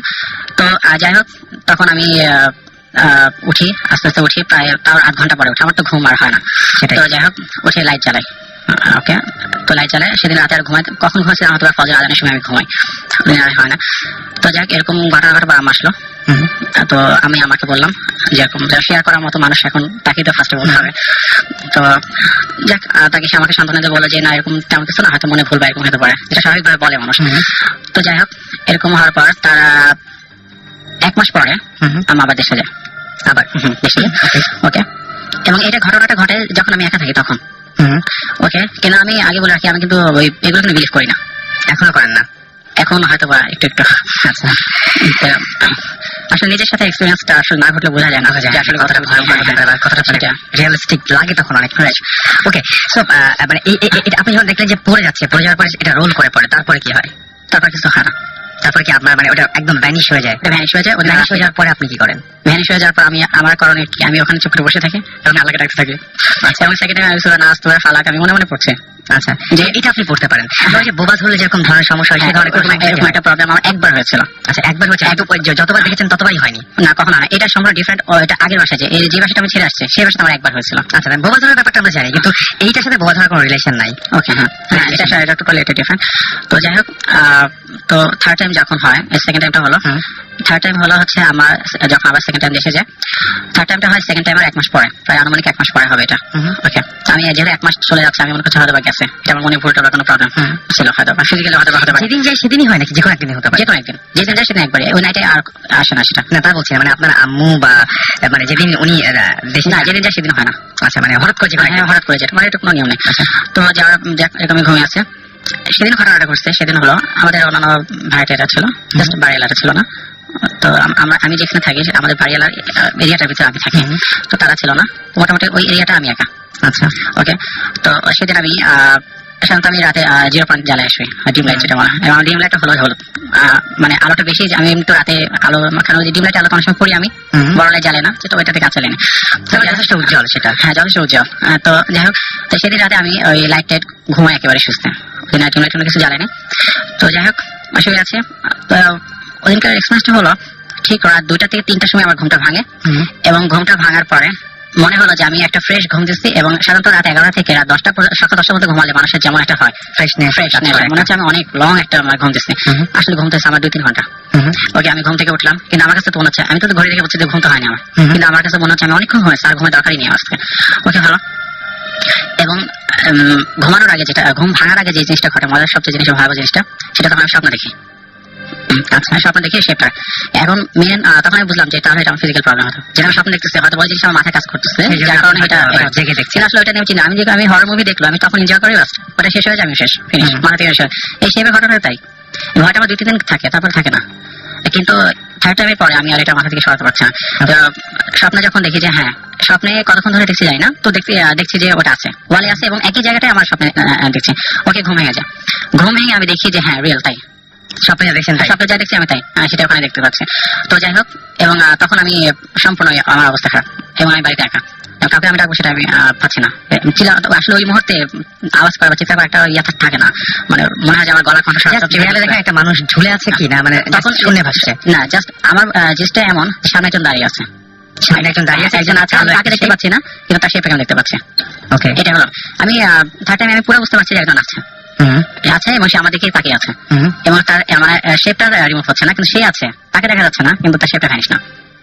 ওকে, এরকম একটা মানে সিচুয়েশন যে, এবং সবচেয়ে বেশি ভয় পাই, এবং যার কারণে আমি এখানে মেইল করতে বাধ্য হয়েছি, এটা বেশি ভয় পাই যখন একটা মানুষ যখন 1 থেকে 2 পা সামনে এগোয়, তখন সেটা কিন্তু পেছন থেকে একটু নিচের দিকে নামে, বা সেম জিনিসটা কিন্তু ওরকম হয়েছে, মনে হচ্ছে যে কিছু একটা সামনের দিকে এগোচ্ছে, এবং পিছনে এই থার্ড টাইম প্রথম যে পিছনে যে ছায়াটা, সে ছায়াটা নড়ে যায়, মানে এই ফার্স্ট টাইম সে নড়ে আপনাদেরকে অ্যানাউন্স করলো। তখন আমি বুঝলাম যে এটা কোনো মানসিক প্রবলেম না, বা কোনো ফিজিক্যাল এটা কোনো সমস্যা না, এটা আমি জানতেছি হয়তো বা কোনো তখন আগাচ্ছে, এবং আছে ডানে বা লেফট বা রাইট, এটা কোনো এটা সামনের দিকে আগাচ্ছে, জাস্ট ছায়া নিচের দিকে নামছে, ভাসটা হচ্ছে মানে সামনের দিকে সে আগাচ্ছে। ওটা দেখে আমার তখন ভয় লাগে, এবং তখন আমি মনে করি যে আজকে হয়তো কিছু হবে আমার সাথে, জাস্ট কিছু একটা হবে আজকে। হয়তো বা থার্ড টাইমে আমাকে এখন ছাড়বে না বা কিছু একটা করবে। আমি তো মনে মনে আল্লাহ আল্লাহ করছি যে এটা সরে যাক এবং আর কখনো যেন এটা না আসে। তো যাই হোক, তো সবচেয়ে কি বলবো, ফর্চুনেটলি সে আমার কখনো ক্ষতি করে না, ক্ষতি করেনি। সেদিনও ক্ষতি করেনি। সেদিনও ক্ষতি করেনি। তবে ওটা তাহলে কি হলো, মানে এগিয়ে আসতে আসতে সেদিনও ক্ষতি করে নাই, এগিয়ে আসতে আসতে জাস্ট ফোল্ডিং হয়ে পড়ে গেল মাটিতে। জাস্ট একটা মানুষ ফিট হয়ে গেল মাটিতে, ধাম করে পড়ে যায়, ঠিক সেম। আমি এটা অর্থ বুঝলাম না যে এটা কি হচ্ছে। তো ওইটা যখন পড়ে গেল, ওটা যখন ভ্যানিশ হয়ে গেল, পড়ে যাওয়ার কি মাটি নিচের সাথে মিশে যায়, ওখান থেকে যায় না, মাটিতে পড়ে যায়। তারপর আমি পালিশ বা আমার তার আমার প্যান্ট এগুলো জাস্ট নড়াচ্ছি যে ওটার কোনো শেপ কি পড়ছে, বলে না, কোনোটা শেপ ওখানে পড়ার কোনো চান্স নেই। তো এটা কি আপনি এখন ডিসকভার করতে, আমি এখন ডিসকভার করতে পারছি না এটা কি। অলরাইট, আমরা শুনলাম এবং ব্যাপারটা পুরোপুরি আপনাদের সাথে শেয়ার করলাম। আপনাদের যদি কোনো মতামত থাকে বা যাই থাকুন এখন, আপনার ইচ্ছা করলে আমাদের SMS করে জানাতে পারেন, শাউট লিখে SHOUT, শাউট লিখে স্পেস দিয়ে আপনার নাম লিখে স্পেস দিয়ে আপনার মেসেজ লিখে পাঠিয়ে দিন 9840 নম্বরে। আমরা শেষ করব আমাদের আরেকজন যিনি আমরা মাঝখানে থামিয়ে দিয়েছিলাম, সেই ভাইয়া, তার ছোট দু একটা ঘটনা আছে, সেই ঘটনা দিয়ে আমরা আজকে শেষ করতে চাই। ভাই আপনি মাঝখানে আপনি আরেকবার আপনার নামটা বলবেন, আসলে অনেক গেস্ট তো নামগুলো সবাই গুলিয়ে ফেলছে। হ্যাঁ, আমি দুই তিনটা ঘটনা আছে। এক সেকেন্ড, আমার মনে হয় জি হ্যাঁ, তো আমার লাস্ট দুই তিনটা ঘটনা আছে যেটা মানে হচ্ছে, যেমন আমি একটা ঘটনা বলতে গিয়েছিলাম। আমার ফার্স্ট অ্যানিভার্সারিতে আমরা সব গেস্টরা চলে গেছে, আমরা গিফটের প্যাকেটগুলো খুলছি, আমি আমার রুমে বসে আছি। সো আমার ওয়াইফ যে ওয়ালটাতে বসেছে, ওই ওয়ালটার অপোজিটে আর কিছু নাই। দ্যাট মিনস ওখানে আমার রুমের এসির কন্ডেন্সারটা আছে, ওখানে একটা মানুষ দাঁড়ানোর মতন কোনো স্কোপ নাই। ওকে, বাট ওইখান থেকে রাত বাজে তখন 1:30, ইনফ্যাক্ট 1টার উপরে বাজে। ইন দ্য মিন টাইম আমরা সবাই হঠাৎ করে আমরা স্টাক হয়ে গেলাম। কেন? আমরা দেখলাম দেয়ালে পরপর 3বার ধুপ ধুপ ধুপ করে, 3টা কেউ জোরে জোরে থাপ্পড় মারলে যেভাবে আওয়াজ হয় অপোজিট সাইড থেকে, আমাদের দেয়ালটা কিন্তু অনেক আগের 10 ইঞ্চি ওয়ালের, জোরে জোরে মারছে। 10 ইঞ্চি ওয়ালে কিন্তু মানে এক সাইড থেকে মারলে এক সাইডে যেতে সময় লাগবে, পৌঁছতে একটা লাগে। বাট এটা খুব আমরা স্পষ্ট শুনলাম, ধুপ ধুপ ধুপ। এবং এটা আপনি একা না, সবাই আমার ওয়াইফ যে পাশে বসছিল সেই পাশে আমাদের সাথে আমার মা ছিল, তারপরে আমার বোনরা ছিল, তাদের হাজবেন্ড ছিল, আর বাচ্চারা যারা ছিল ওরা তো সবাই ঘুমাই গেছে। আমরা সবাই শুনলাম এবং কয়েক মুহূর্ত আমরা যে একে অন্যের মুখের দিকে তাকিয়ে থাকলাম। মানে এই ব্যাপারটা নিয়ে মনে হয় আপনার ফ্যামিলিতে মোটামুটি আমরা এটা ইউজ টু হয়ে গেছি আর কি। আচ্ছা, এই একটা ঘটনা। তারপরে আমি ছোট্ট আমার লাস্ট যে ঘটনাটা হয়েছে, এটা হচ্ছে আপনার আমাদের রোজার ঈদের আগের ঘটনা। সেটা আমি বলছি, তার আগে আমাদের যে ওই যে কাজের মেয়েটা ছিল, আমরা তাকে সালেহা আপা বলে রাখতাম। এই আপাটা একদিন আমরা তখন সেই সময় আমরা তখন থাকতাম শান্তিনগরে। তো লিবারেশন পিরিয়ডের পরপর, তো ওই সময় গভর্নমেন্ট কোয়ার্টার, তো ওই সময় একদিন সন্ধ্যার সময় আমার ওই সালেহা আপা আটকাতে গেছে, জানলাটা আটকাইতে গেছে, তার হাত আর ভিতরে ঢুকতেছে না, আজান দিচ্ছে। ইন দ্য মিন টাইম তার হাতের ভিতরে ঢুকতেছে না। আমার আম্মাকে ডাকতে হচ্ছে চাচি আম্মা বলে। তো বলতেছে যে চাচি আম্মা আমার কি যেন হয়েছে, আমার হাত আমি ভিতরে নিতে পারতেছি না। তা আম্মা তো বুঝতে পারছে কিছুটা, তো আমাকে আজান হচ্ছে। তো ইন দ্য মিন টাইম আমার আম্মা গেল, যায় ওর গায়ে হাত দিল, দেওয়ার সাথে সাথে ও কেমন জানি পুরো শরীরটা আম্মার উপরে ছেড়ে দিল। তখন আমার বুঝছে যে সামবাডি কিছু একটা হয়েছে। তো আমার তাড়াতাড়ি আম্মার হাত ঢুকিয়ে জামাটা আটকে দিল ওকে। তারপরে ঘরে নিয়ে এসে পানিটা নিয়ে ছিটা দিল, তারপর সে মোটামুটি সুস্থ হয়। এরকম আরেকটা এই ঘটনাগুলো হয়েছে। আমাদের বাসার সামনে একটা নিম গাছ ছিল, আম্মা ওখানে প্রায় দেখতো একটা সাদা একটা অবয়ব ওখানে দাঁড়িয়ে আছে নিম গাছের উপরে। একটা মানুষ দাঁড়ানোর মতন কোনো স্কোপ নাই, সেটা সম্ভাবনা একটা নিম গাছের উপরে। এবং এই জিনিসটা দেখতো আব্বা যখন নামাজ পড়তে বেরোতো ওই সময়। আমি আমার ফ্রেন্ডের যে ঘটনাটা বললাম, সেও বলেছিল নিম গাছে, মানে ওই যে গাছের উপরে, নিম গাছে যাই না আমি, গাছের উপরে দাঁড়িয়ে থাকতো বা গাছের উপরে বসে থাকতো।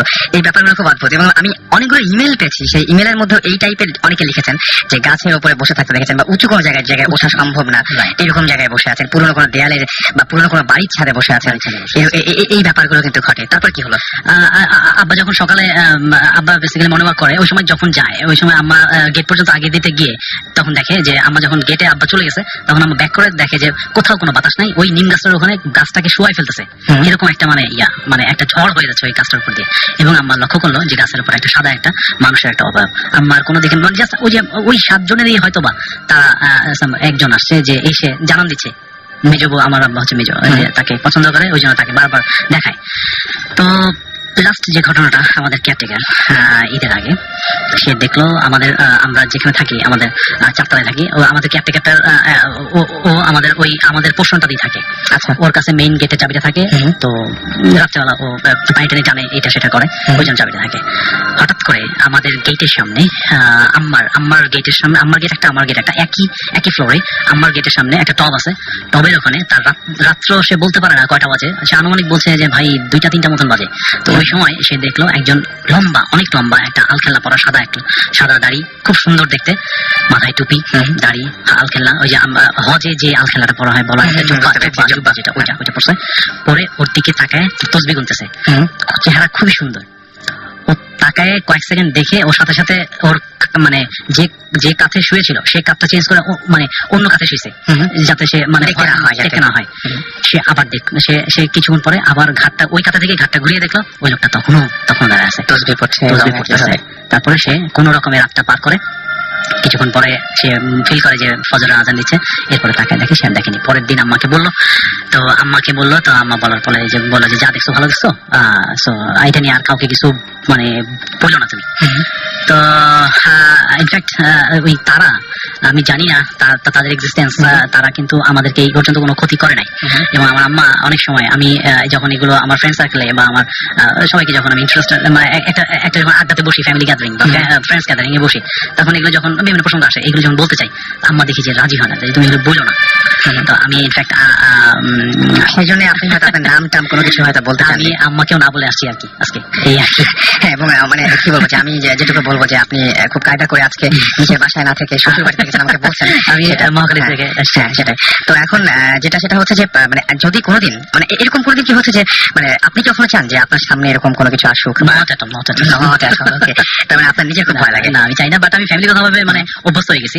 বাট এগুলো কিন্তু আমাদের বংশে মানে ছেলেদের সামনে যতখানি না ওরা এক্সপোজার হয়, আমাদের বংশে মানে আমাদের ওয়াইফদের, আমার চাচি, আমাদের জেনারেশনের আমাদের ওয়াইফ বা ভাবি যেটাই হোক, ওদের সামনে ওরা বেশি ধরা দেয়। মানে আমার ওয়াইফ ওই একবারই ফিল করছে, যেটা হচ্ছে আপনার ওই যে ফার্স্ট অ্যানিভার্সারিতে ওই দেয়ালের ওই সাইডটাতেই মানে ওর পিঠের বরাবরই 3টা সাউন্ড হয়েছে, যেটা কখনো ওইখানে কোনো দাঁড়িয়ে কেউ লোক দাঁড়িয়ে সম্ভব না। তো আপনাদের ফ্যামিলির সাথে এরকম ঘটনা, আপনি বলেন যে আপনাদের ফ্যামিলির প্রত্যেকের সাথে এরকম ঘটনা জড়িয়ে আছে, তো অনেকেই মানে আমি জানি না, মানে আমি কোনো কিছু প্রমাণ করতে যাচ্ছি না, তারপরে আমি যেটা বলছি যে অনেকেই মনে করেন যে আসলে এরকম কিছু আছে কিনা। মানে আপনাকে যদি জিজ্ঞেস করি, মানে একদম ব্যক্তি আপনাকে যদি জিজ্ঞেস করি যে আসলে আপনার কি মনে হয় আসলেই এই ধরনের জিন, আমরা বলি জিন সম্প্রদায়, এরা আমাদের মাঝে আছে, এই সন্দেহ তো অবকাশ নাই, কিন্তু এই সমস্ত ঘটনা যে তারা ঘটায় বা মানুষের সামনে দেখা দেয়, এই ব্যাপারগুলো যে ঘটে, এটা আপনি কি নিজে বিশ্বাস করেন?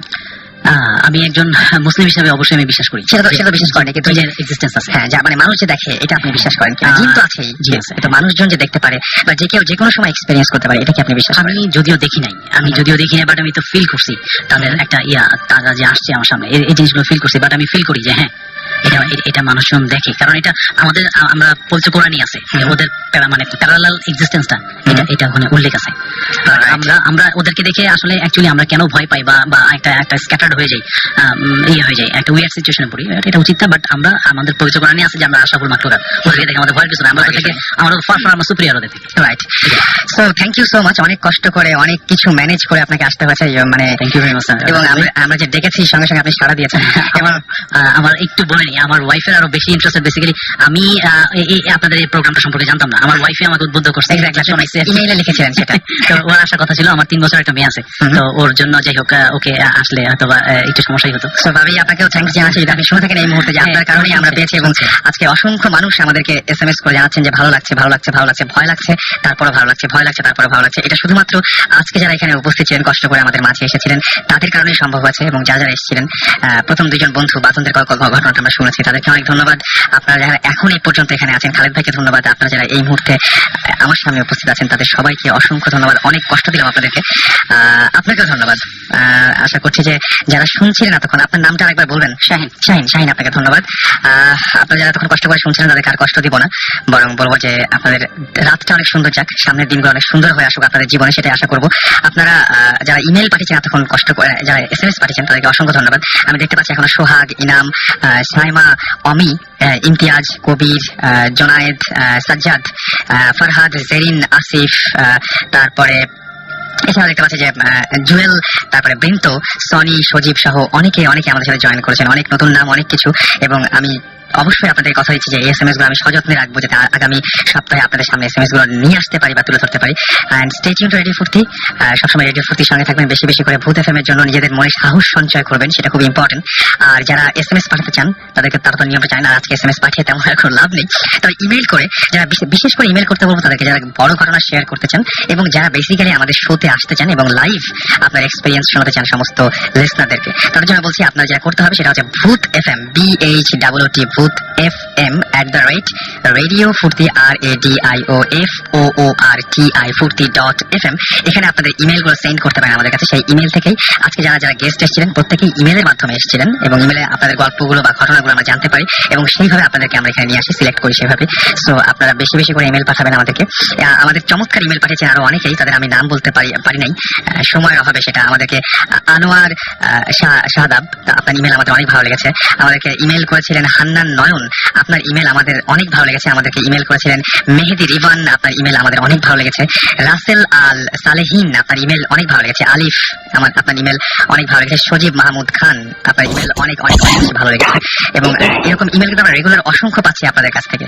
সুতরাং হয়তো সবাই শোতে আসছেন না। এছাড়া আমি দেখতে পাচ্ছি যে ডিজে লিমন, তারপর শাহ আরিয়ান,